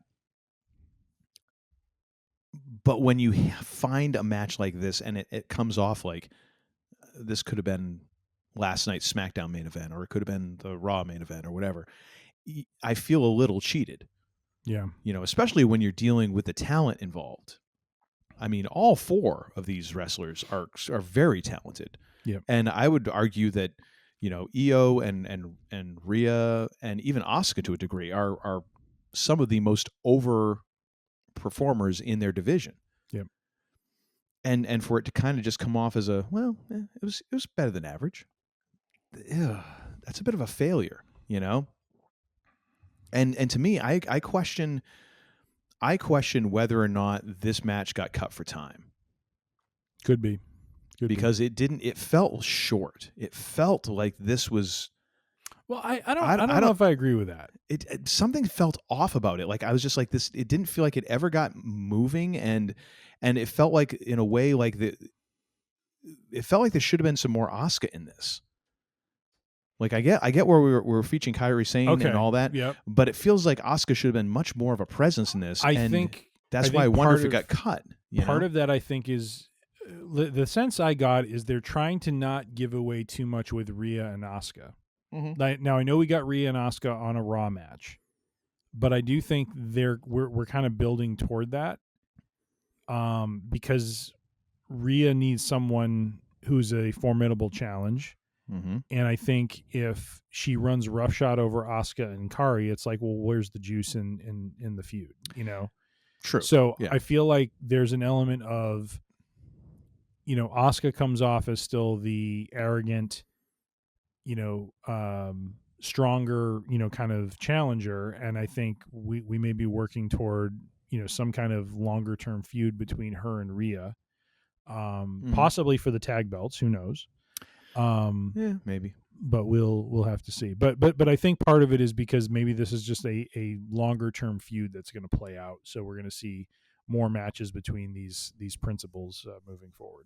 Yeah. I mean, this is our one point of agreement, I feel, here in this entire show. I gave this 3.25 stars as well. Ah, nice. Not really nice. Like it was above average, and for the participants, well, nice that we agreed. Well, come on. Fine. Of course, you always got to introduce the disagreement into it, Mr. Agent of Chaos over there. Well, it's like, hey, it's my gimmick.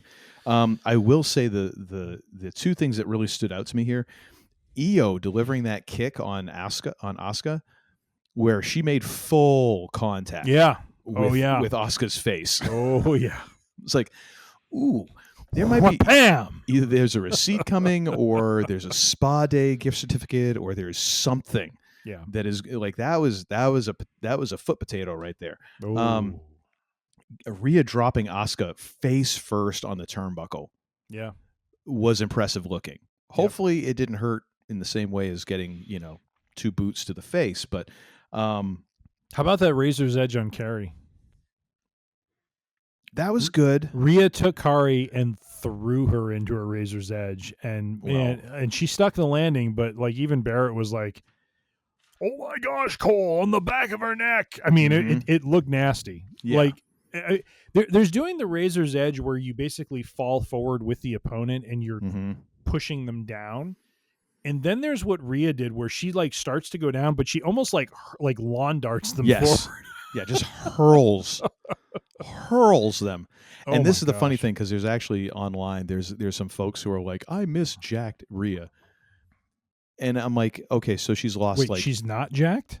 There is definitely, I feel like she's a little bit leaner than what she was maybe like back in like Judgment Day sort of days and all that. And I'm like, okay, fine. So she lost like 3%, 5% muscle mass to probably help her cardio and help her endurance. She's probably carrying less muscle because she's doing more recovery and blah, blah, blah, whatever it is. I just love the fact that most of the people who are probably saying these things have not seen the inside of a gym in a decade or more, so it's like total stupidity, because Rhea is strong. And that's an example. Like, yes, Kairi Sane is smaller than her. You go and pick up someone smaller than you and see how far you can throw them. If you ain't been to the gym and working out and training and all that, like, it is mighty impressive. And yeah, oh my gosh, when she does stuff like that, it's like, Oh, no. Okay. I'm sorry. Please, I apologize for anything that I might have said on this podcast because I don't want I don't want mommy upset at me. I just don't. It will end badly for me. It will. And I'll direct her your way. You go right ahead. There he is. Kick his ass. I know you would. Sell me I'd out. sell in you a out in a heartbeat. moment, man. Sell you out in a moment. All right. Before we get to the final match, I need to take a timeout. Indeed. So I'll be back. Indeed. A few moments later. And that brings us to the main event. And it's on a Saturday morning. So Saturday morning's main event? I guess so. That would be Cody Rhodes versus Seth freaking Rollins for the Crown Jewel Championship. And this is where I really started to lose my crap because Barrett and Cole were just so over the top during the introductions here. And like this is the future of the industry is at stake. And I'm just like, at stake, like over a belt, meaning nothing that we only see once a year. Sure. Yes. The entire thing hinges on this thing. Like they were acting Can I like this is right away. Well, to finish my thought, they were treating this as if it was a retirement match. Okay. Like this is career-ending consequences, and I'm like, this is not career-ending consequences. Like I get that you're trying to add some extra juice to this, you're trying to ramp it up, you're trying to make this mean something, but this is not going to change anything. Not in any type of like it's a in a like. All of a sudden now one person has magical powers over everything for the next 10 years. Like it doesn't. Please. So kind of going back to something I said earlier that when we talked about the Bronson Reed match, that I think where I think I disagree with you on this is, and I've read as much in a lot of comments after this event too, is that Rollins needed to win this match more than Rhodes did.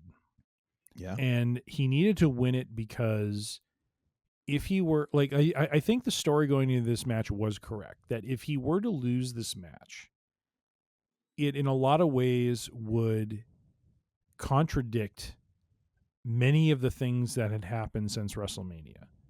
If he was truly going to be, like he is playing a character that believes in a, whether it's diluted or whatever state, that he is the future and the vision of like he has this vision for the industry, and he is the one that the future of this industry runs through. Okay. And if he goes into this match with this individual who has his number and loses that match, what does that say about him as being that future?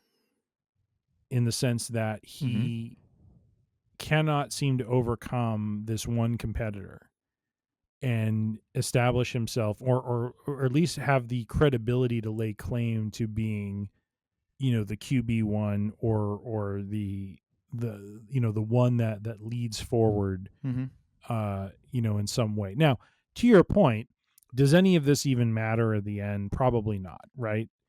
This is just Seth building up his version of the bloodline to, but what's different is Roman. I mean, I guess in some ways Roman kind of said similar things, like he wanted to kind of shape WWE to his vision moving forward, but maybe not using those words.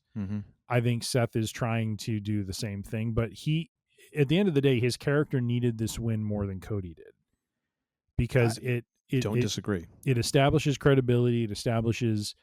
It continues or it furthers the storyline that's happening right now with his faction, because they are the ones who are dominant, who are leading and moving ahead. And so that's where I think some of what Cole and Barrett were saying made sense to me, because they're trying to sell the stakes. And this may have been what had impacted the Vicaire and Stratton match a little bit, is there was no stakes to it. It was simply who is the better person. This is who is the better person, but there's this history of matches between them where Cody is 3-0 against Seth. Seth is trying to establish himself as this visionary moving forward, and he almost has to win or it invalidates everything. Mm-hmm. And so I feel like what they were saying made a lot of sense because of that kind of underlying backstory. So I'll just reiterate. That's my take. I'll just reiterate very briefly. I think that the Vickers Stratton story, or lack thereof, is the way to approach this, because it's a BS title thing. It's nothing more than champ versus champ for bragging rights, and you're conjuring this mythos out of nowhere, and you're trying to make it mean something in year 2. It don't mean anything. You're almost on the same track as like the U.S. women's the U.S. women's championship and the U.S. The women's intercontinental championship. Like, there's almost the same amount of history for both of these. They're not hallowed titles yet. Give it time. Mm-hmm. Then maybe you can show me 5-6 years from now, like, how this is determined, and now it's a big deal because this will really shift power. It don't mean anything right now, because it, up until a month ago, like, you didn't even have a ring to symbolize. It was just that thing went back into the locker, and every so often they would point out, oh, by the way, Cody Rhodes' Crown Jewel Championship. Yeah, and that, and $3 will get you a cup of coffee at Starbucks. Who gives a damn? The problem I have is it's forcing it. It's almost like when DC is trying to make their own conjoined universe, but they're trying to microwave the thing instead of slow cooking it and like getting an actual flavor. They're like, no, we can zap this thing together in 5 minutes. It don't work. And it didn't work for me here, because the other thing is, like, if it becomes this sort of thing that Seth needs the win over Cody, I kind of feel like this is the wrong place to even have this match. Like, it almost feels like, and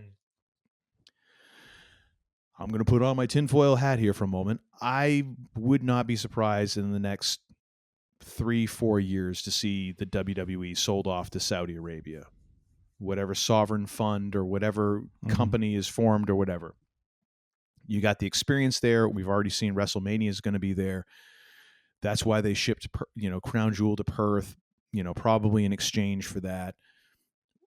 Whatever. So I'm almost wondering if this wasn't another ploy to be like, ooh, and hey, see, we're making Crown Jewel mean something. Like, your championship means something. Hey, isn't that worth a couple 10 million more? I don't know if that's the case or not. It just feels very ham-fisted, the way that you're trying to wrench this around into like this big thing, when it's like, dude, it really hasn't been. You mentioned it like 3 times all year. And now all of a sudden this is determining the future of the industry. It felt so hollow to me. And I get it, like, I get where this should be a big deal. To me, it feels like this match happened too soon, because they wanted these two to collide at this event in particular for these stakes. And I'm like, it just didn't work to me. It feels like we're a little too soon in this. And I get why, and I noted down, like, I give them credit for this, like, having the heel be the one who needs to overcome the history, because usually it's the other way around. It's the babyface who has to overcome getting their ass kicked by the heel, like we were talking about with John Cena and Brock Lesnar. It's usually the face that has to climb the mountain. And here you have it the other way around. I was like, okay, this is interesting. And how is it? And that was kind of interesting for the first part of the match, where Seth Rollins is kind of going a little bit off his nut because he's not in control. He doesn't know what to do, and all blah, blah, all that, like, noted. But the constant, like, acting like, my God, the stakes here. It's like, what really are the stakes? Because it's just kind of Cody and Rollins, and Cody gets an assist here and there, but again, it feels like the vision is kind of half baked at this point still. Like, we're getting somewhere, but it doesn't feel like we're really getting traction. So these two kind of colliding here felt like it felt early to me. And it felt like the story. Yes, they have a rich history, but it felt like, even given that, like, we kind of rush this big confrontation sooner than what it should have been. You know what I mean? Like to try and really gin up these stakes. That was the problem I had with the match. And what was really kind of pissing me off about it, just the more I had to listen to the commentators, because I'm like, what's really going to change on Raw? What's really going to be different on Monday night? Does Cody have to come out and kiss the ring or something? Like, no. Like, it's kind of now we put the belts away, and well, no, they'll keep the belts there because he'll be the first. Rollins will wear it tomorrow night because Well, no, but I think what I think is missing here is the fact that when they get to Monday night, something either if Cody shows up or if Punk, most likely it'll be Punk, is going to play off the idea that you can't do it yourself. Like, even though the bronze didn't show up and help you, you had to go and grab the watch to actually finish the match. Like, you're not like, that's going to be the thing that's going to continue to haunt Seth. And it's something I read today too, is that all these insecurities that he was kind of verbalizing, in these promos with Cody, all of them are still true. Like, the fact he won doesn't dispense of any of those things. It almost enhances them all because of the way he won. Yeah. And that goes back to this whole idea of, like I talked about earlier, like it's like Cole and Barrett. And I guess, again, they're having to say these things to kind of, like you said, gin up, the situation and everything. But that's the part that kind of pisses me off, is like, I think there's a story to be told here about, having Cole kind of, and I guess in some ways Cole said this, but it's one of those things like, okay, yeah, he won, he overcame Cody, but what did he have to do it?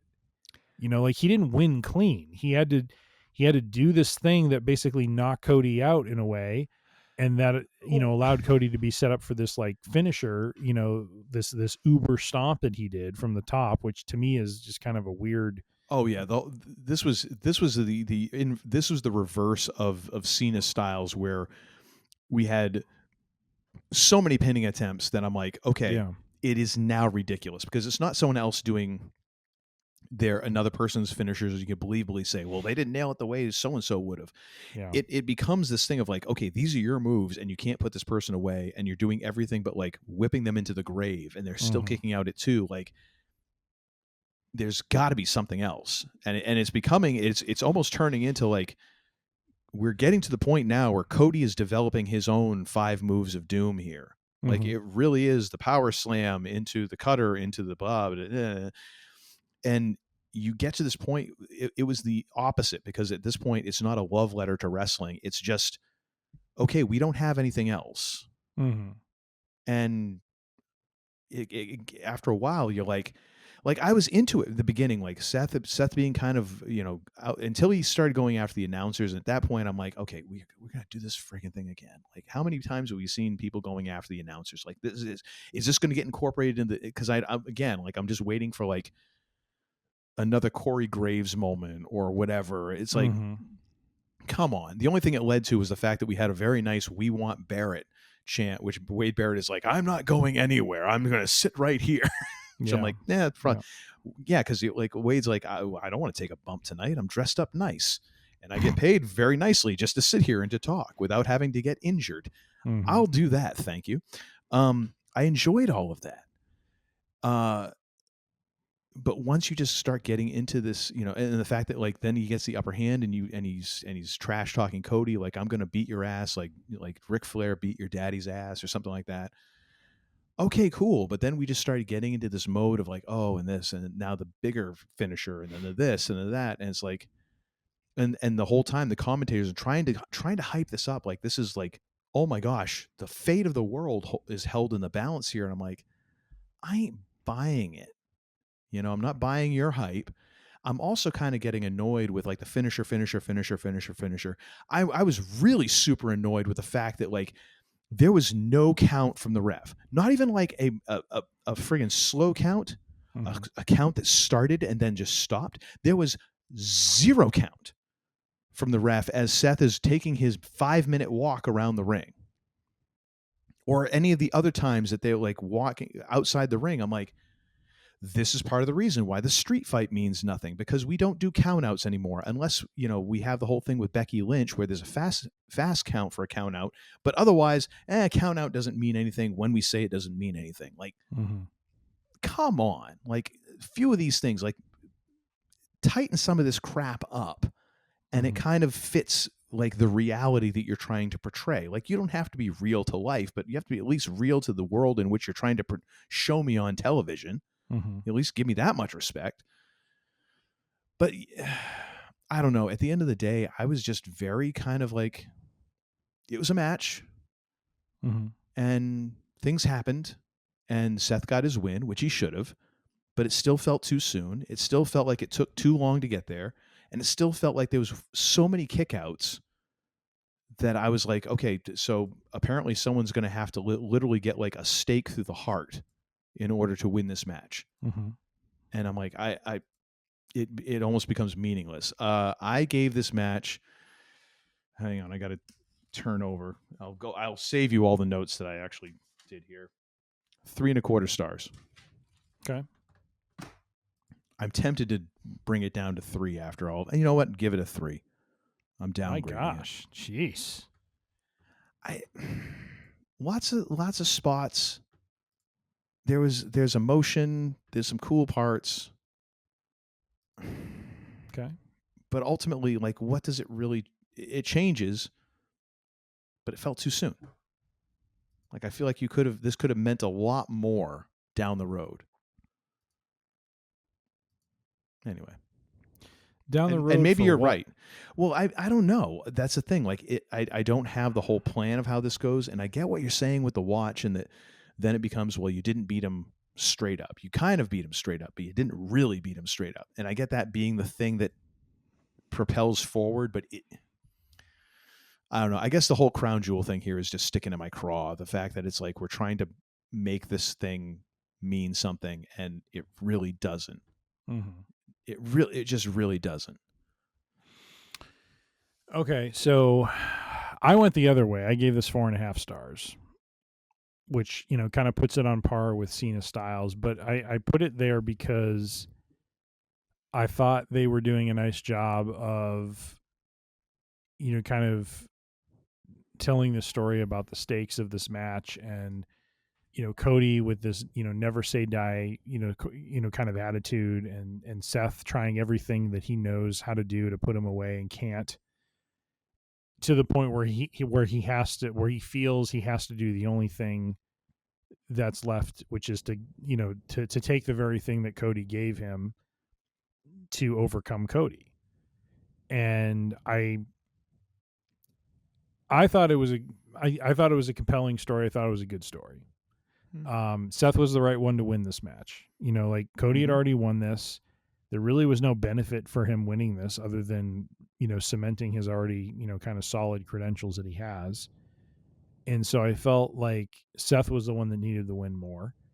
I agree that there is something to be said for the fact that the false finishes and everything, like, it's going to get to a point where the fans are going to become numb to it. It's so. I kind of think they already are. Just in the same way that they're a little bit numb to heels and faces. Like, it's just sing along with the wrestlers. Yep. So, I don't.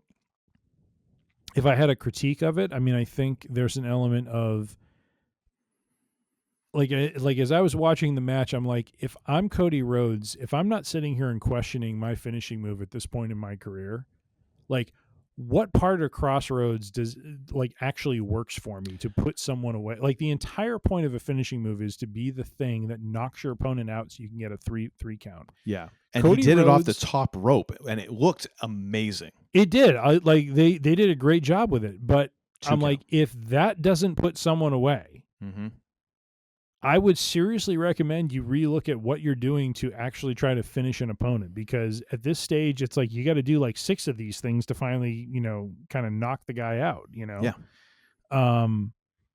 And, same can be said for what we see with, Rollins doing the stomp and everything. It's like, the stomp at one point was like, the DDT. It's like once he did it, same thing with like Randy Orton's like punt kick. Like once he does it, the guy's done. Mm-hmm. And I think when you keep doing these false finishes in these big events like this, it's like it takes some of the drama away because we've seen it. Like when is a match really truly done? It's hard to tell. Yeah. Well, one of the moments in this match that I actually appreciated was when Seth had Cody in the figure four, and the back and forth with that. Like, I'm not saying it has to be all rest holds and submissions. Yeah. But you mix some of that stuff in to let the match breathe, and you don't go just pinning attempt, unless it's a strategy, right? Which it wasn't. Yep. It was just, well, we'll do this and we'll do this and we'll do this, and like you got to have some moments in there for the thing to breathe and to give space in between the pinning attempts so they actually mean something. Because otherwise it doesn't mean a damn thing when you're, and especially, and I totally agree with Crossroads. Like there's got to be something else there. There's got to be another move that Cody can do, because his finisher doesn't finish nobody. Right. Like hardly or don't do it. It's one of two things. It's either find another finishing move, or when he does Crossroads, it has to be the thing that puts them away. Because, like, I get with Roman Reigns at WrestleMania 40, it's like you're doing it for the drama, right? He's got to do 3 of them to finally put him away because he wants to be certain he can finally, put down this nemesis that he can't seem to put down. But when it's like with when he's doing this with Seth, and it's just like it's the top rope one that really does it for me. It's like, what then does your move actually do? Yeah. Like how is it different from a suplex? Mm-hmm. Or how is it different from a body slam? Like if you do the move and you go to pin them and it doesn't get the job done, you got to find something else. You know what I mean? Like that would be the logical thing to me as if I put myself in his shoes as a as a wrestler, my goal is to put my opponent away definitively so that I can get a pin and get the win. And if it's not doing that, it's just one of those things like, well, what the heck does it take? Because no matter what Cody does, very rarely does one Crossroads do it. And so that's where I just kind of, and same is true for Rollins. I mean, applying the same logic with Rollins and Punk, for example, I mean, like how many stomps do we see and we still see kickouts? It's like, well, how many times is a pedigree now a transitional move? Yeah. Which, granted, the way that Rollins does it, it looks like crap. Yeah. Which is not all on him. A lot of it is the people who are taking it. Yeah. And I get it. Like nobody wants to go to the mat with their face unprotected. Yep. Totally merited. Sure. I wouldn't want to take that bump. But at the same time, I'm also not a pro who's trained and trying to figure out how to work this with an opponent. Like if this is a move that is going to do the thing, well, you need to make sure that you tell your opponents, like, listen, I can do this in a way you're not going to hurt yourself. Yep. I will give you an out. You'll be able to brace and all that, but you got to at least let me take you halfway to the ground before your arms are completely out of my grasp. And every time, like Rollins and his opponent have complete separation before either of them hit the ground. And it's like going back to looking at Triple H doing that move back in the day, like you bought that was a finisher because it looks like he just planted their face right in the mat. Yeah. And with Rollins, it does not look like that at all. No. But yeah, I would agree. And another thing is Cody's got to vary it up. He's got to vary it up. It is becoming very Cena-esque in terms of there is a chain of events that happen. I forget, I had it somewhere, but it was the exact chain, and I'm like, I've seen this so many times. Now, I know the 2 count is coming. The same argument can be made for Cena with the AA. Like, how many times has he done the AA and it doesn't get the job done? Cena will go, the extra mile and do something extra to, almost like enhance it or something like that. But yeah, I don't know. There was something about them doing that top rope one where I'm just like, okay, if you're going to do that and it doesn't put the guy away, then what the hell's the point of the move?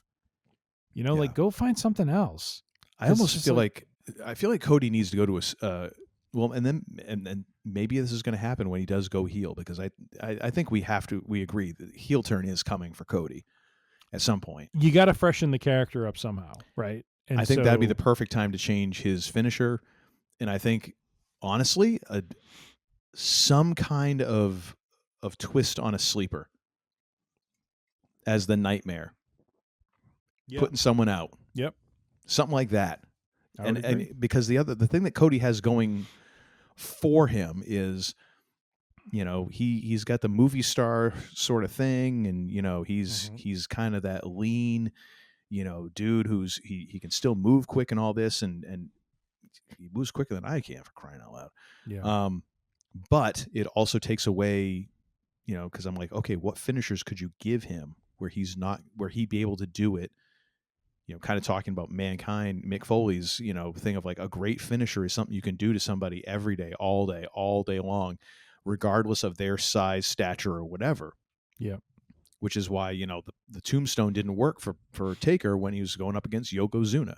Mm-hmm. Ain't no way no. Taker is bringing Yoko around for a friggin' pile driver.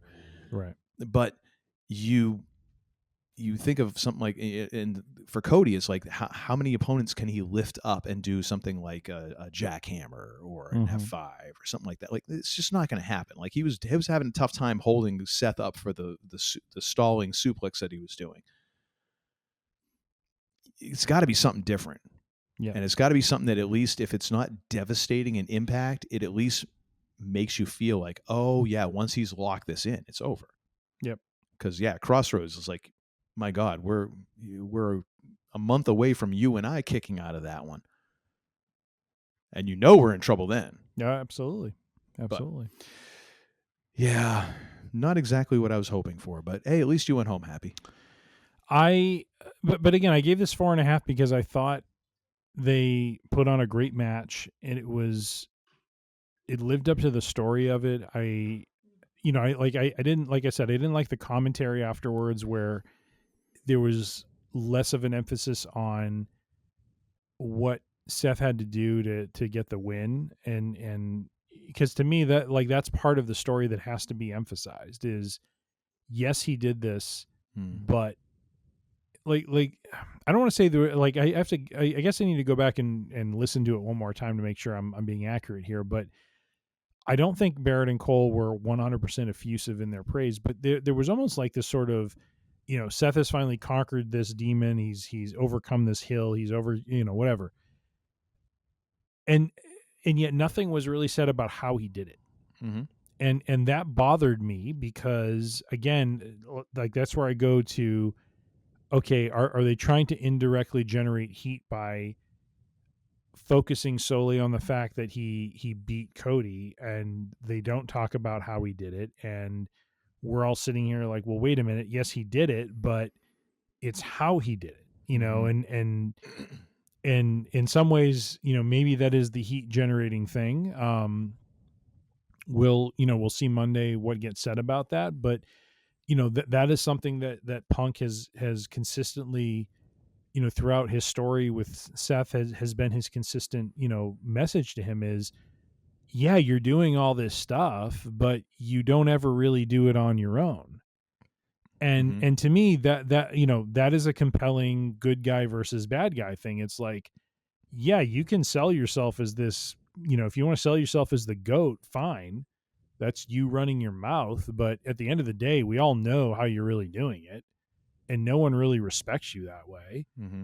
And so, it's, go forth and do the George Costanza, because I say it, it's true sort of approach to, to life, or actually go show it being the case. And, and so I'm kind of curious if, that ends up, because to me, that's kind of the underlying thing with Punk and Rollins that really, and I think they've done this purposefully. They haven't touched on it because it is another dimension to their, to me, in a lot of ways, it's the final dimension to their feud is, can Seth actually overcome Punk on his own or not?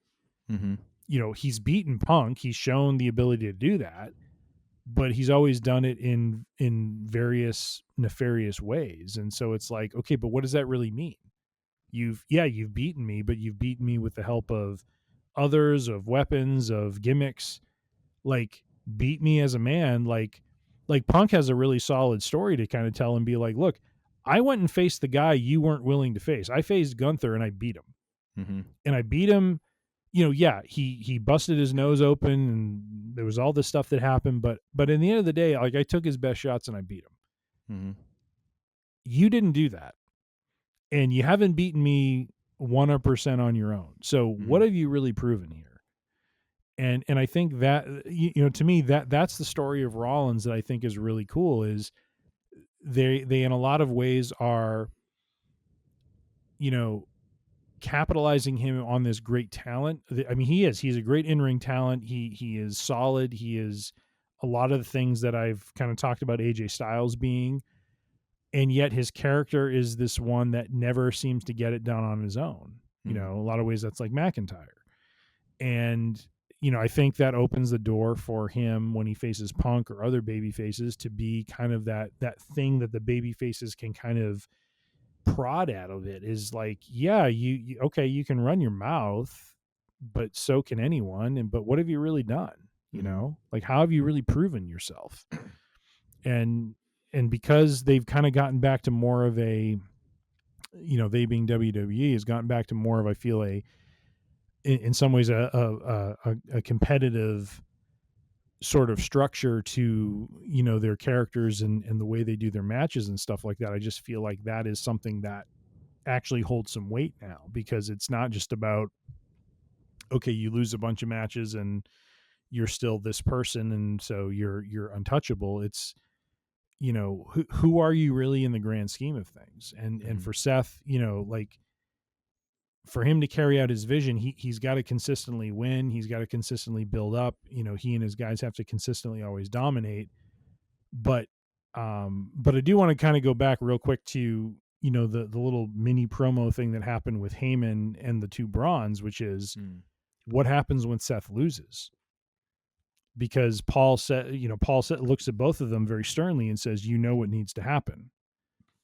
And where I think that has a very interesting story arc is at some point, when Heyman is ready to kind of step back from wrestling altogether, I'm kind of wondering if there's going to come a point where someone is going to, whether it's Cody or someone else, is going to say, the one thread throughout all of this, going back to 2015, 2014, the one thread through all of WWE has been Paul Heyman. Paul Heyman was behind Lesnar. Paul Heyman was behind Reigns. Paul Heyman is now behind Rollins. Mm-hmm. Rather than taking on the individuals that Heyman is behind, I want to just take out the guy who's behind them all.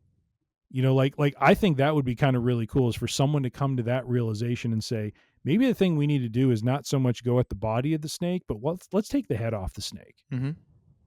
And let's end this guy who has been influencing, kind of where WWE is going, and not, maybe in the best way or something like that is the story. So anyways. No, and I agree. And I think it was very interesting, the tone that Mr. Heyman took, where, because you can tell Rollins is expendable. Like, he says to both of them, what needs to happen. Well, no, I thought it was even better before that, where he's like, if Seth, is on the turnbuckle, the corner, gesturing wildly to the locker room, asking all three of us to come out. Right. We don't go. Yeah. And then the way he put it is, it's a meritocracy, boys. Like, almost like, oh, yeah. Interesting. Yep. Yeah, and especially with the way they're building Bronson Reed. Yeah. And then the Heyman stamp of approval, when they're talking about the future of the business, they're talking about both of you. That sort of thing. Like, okay, yeah, so this is where we're heading. Like, taking storyline out of it, this is the way they're elevating Bronson and Braun to be two separate characters moving forward that are going to be part of the foundation of the next wave of what WWE is going to do. Like, they are clearly setting both of these two up, and rightfully so. I think they're both really good characters that I think are going to carry some weight moving forward. Mm-hmm. And the funny thing here, though, is you were talking a lot about CM Punk. Yep. In terms of Seth Rollins. After a match with Seth Rollins and Cody Rhodes. Mm-hmm. Because that's the long play. No, it is. And here's the thing, though. I don't think that Cody Rhodes is going to be the one to take the head off the snake. Because think about, you've had a certain tenure in the business. Sometimes there's a choice. And we saw this, and the first thing that made me think of this is because we're talking about Paul Heyman as one of the great, if not the greatest manager of all times. Oh, bar none. I think it's between him and Bobby the Brain Heenan. I would actually put Heyman above Heenan. I probably would as well, but it's not recency bias. It is Heenan was a great manager as an entertainer and as a commentator. Mm-hmm. Heyman, I feel, has exceeded both of those things. Like, he was a commentator, he was an owner, he was a mouthpiece, he was an advocate, and yet this guy has traversed 3 different individuals. Mm-hmm. But the thing Heenan didn't have that sort of run. No, but what the parallels I was going to draw is the fact that Heenan was on commentary, Heyman was on commentary. Both of them were excellent. As a manager, both excellent. When it came time for Heenan to leave WWE now, he was given a choice, like, how do you want to go? And he was going to another promotion. I'm pretty sure he already had the contract at WCW at that time. It's like, how do you want your last show to go? And he was like, have Gorilla throw me out. Yeah. If you're Paul Heyman, knowing all of the things that you know about wrestling history, if someone's going to come for the head of the snake, who better than CM Punk? Like, let my buddy take me out. Which implies that when Punk calls it a career, that Heyman may call it at the same time. Maybe. However, wouldn't you love to see CM Punk as a manager? Oh, yeah. 100%. 100%. I mean, just take any talent and let CM Punk talk for them. To me, I almost see it like if I, like I talked about earlier, if Styles is a manager who is trying to recreate a 4 Horsemen-like faction, who is about excellence, the craft, and everything else, I can see Punk doing something similar, but in an opposite way, where it's the individuals who have the potential but don't have the look, who don't have the, like possess all the things that he had that he was persecuted for. I see him going for the outcasts. The outcasts, 100%. But being an agent of chaos. Yes. Yeah. Almost in a way of like how Heyman is. Because even though Heyman is controlled, there is a bit of like stirring the pot. And again, notice how we haven't talked about Cody, which is another reason why I go back to this. Like, this match kind of was just like a meh. Well, because all the interesting stuff we're talking about afterwards doesn't involve Cody. No, because it's about Rollins. But I think Cody is off on his own. But am I right? You're not, because Cody has stories to be told with Orton. No. You can't deny that Cody has his own stories to be told with Orton and with others. Like, I think he has there's ground to cover with him in different ways, just not with Rollins. Much of the last 15 to 20 minutes we've talked about has been from the perspective of Rollins, not Rhodes.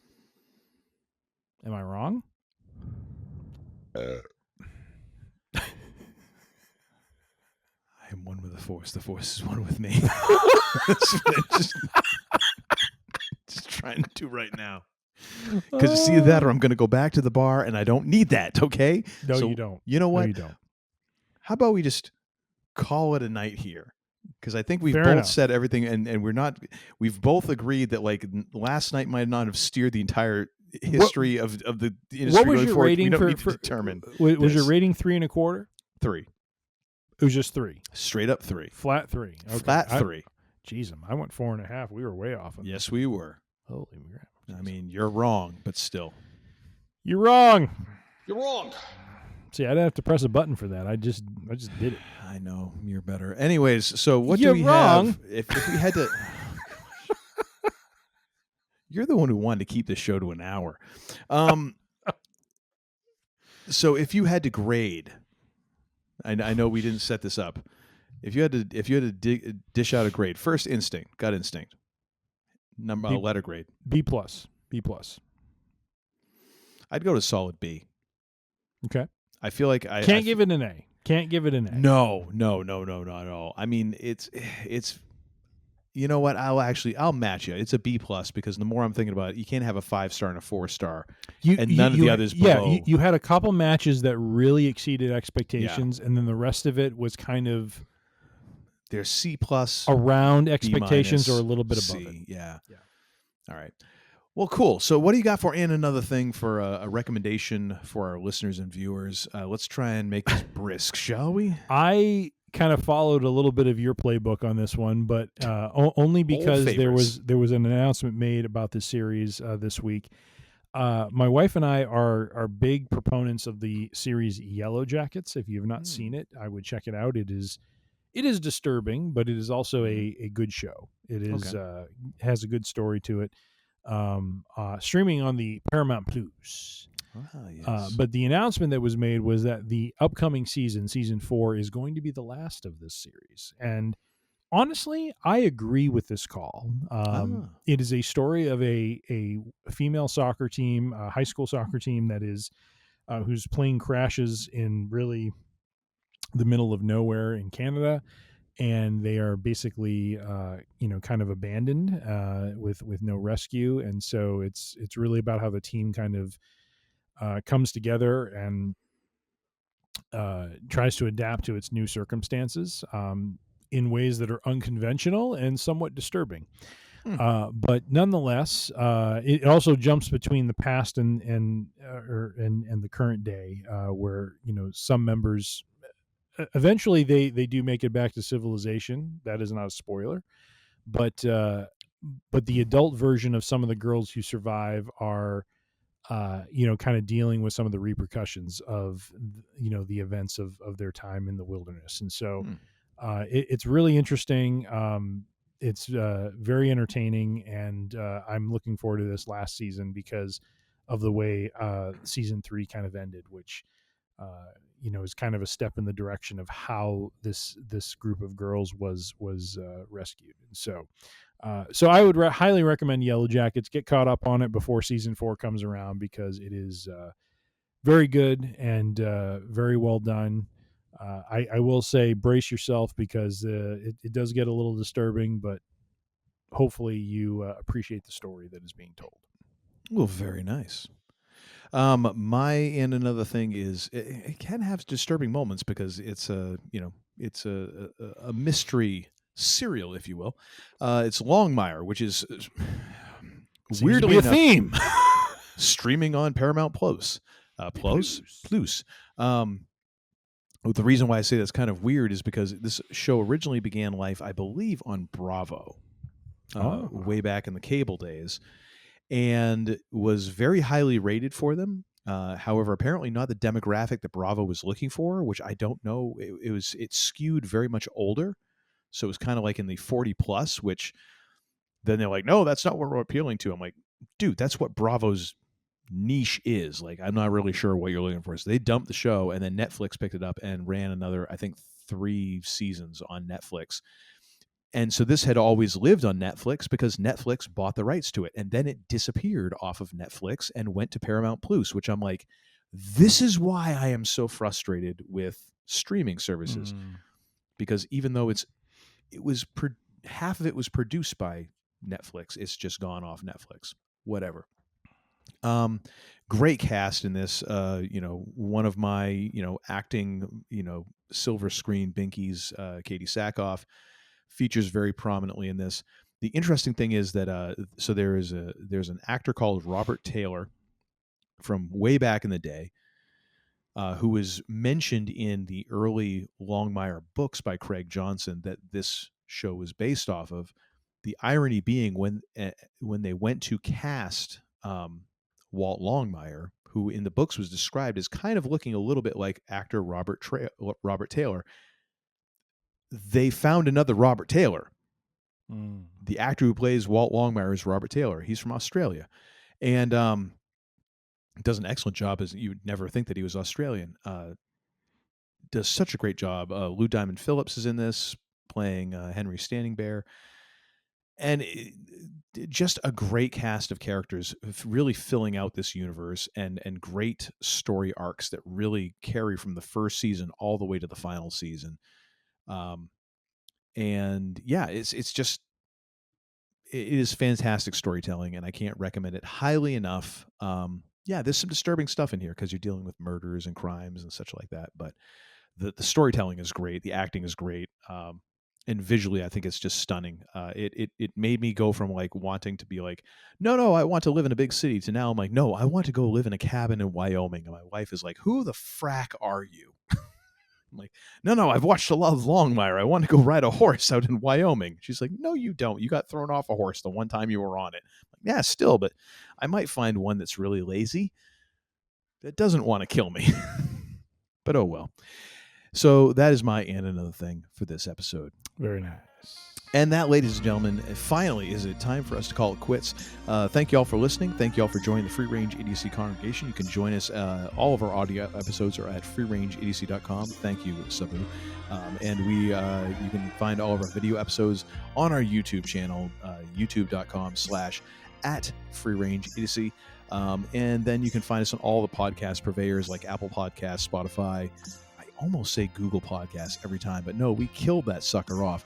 Podbean, Pandora, Amazon, all of those, major and minor. Go ahead and search for Free Range Idiocy. As I said before, you can find video on our YouTube channel. You can find us on social medias, which includes YouTube, as well as Facebook and Instagram. All of those are at Free Range Idiocy. If you have any thoughts, questions, concerns, topics you'd like us to cover, or offers of outright bribery, send those to tim@freerangeidiocy.com. And now, ladies and gentlemen, it's time for me to turn this show over to the least idiotic member of the two idiots who run this show, which, granted, it's not a high bar to clear, but he does it with a spring in his step. But not before I ask the second most important question in all of human history, the first being what is hip, the second being what in the high holy hell did we learn this week? This week we have learned the following, that in fantasy football, best in the world is up 172 to 151 and is in position to take the win. You are worse than Hulk Hogan. We've also learned that, they called him benched, Hollywood Brown and Jameson Williams, and of course they both put up buco points, so nothing there for me to take advantage of, because once again, when you play the players, they'll put up single digits. When you bench them, they all of a sudden do double digits. Jabroni! Thank you so much.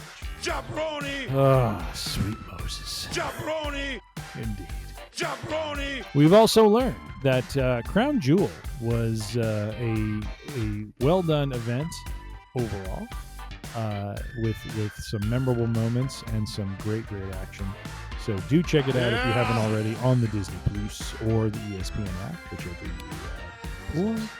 go. Or surfing. if you choose to surf with the sharks, you can also watch it there. We've also learned that the man that called Tim is a bit of a mark, not appreciating the fact that the outside interference and chicanery that happens in the matches is getting factored into the overall commentary of the winners, specifically the Bronson Reed victory as well as the Seth Rollins victory division.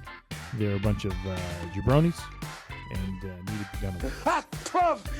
Thank you very much, Heath.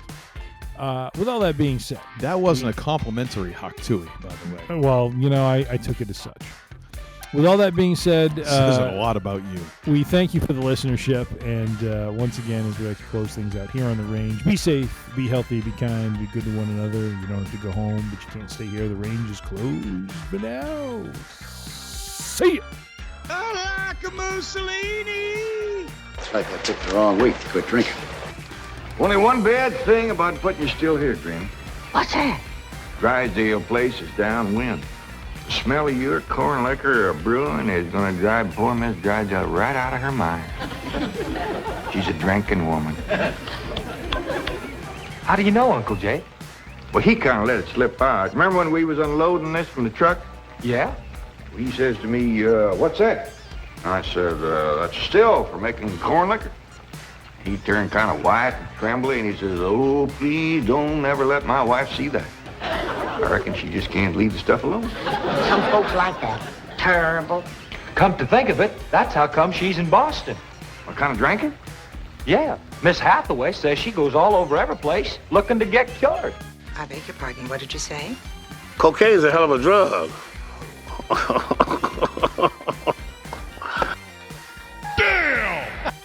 You're such a disappointing pair.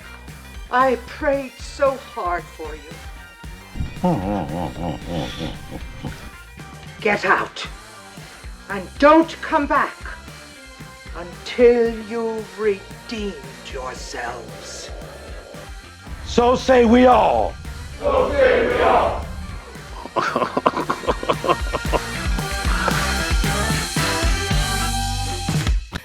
I thought you were going to go with like Borgale knows the way your voice was going there. I was like, where's he heading with this? No. I am always keeping you on your toes, sir. So we did get a copyright strike for having a little bit of Van Halen at the end of the last episode, so I had to trim it down a little bit. Did we? We did. What did we have for Van Halen? I played Pound Cake a bit of Pound Cake at the end, and that's right. That's right. No likey. So, but you know, this one doesn't seem to trip that, so we'll go with this. Isn't that also the ending of Week in Geek, though? It is. Oh, you done did it now. But we done did it. You done did it now. I mean, they not ready. They don't what am I going to do? You agent of chaos, you.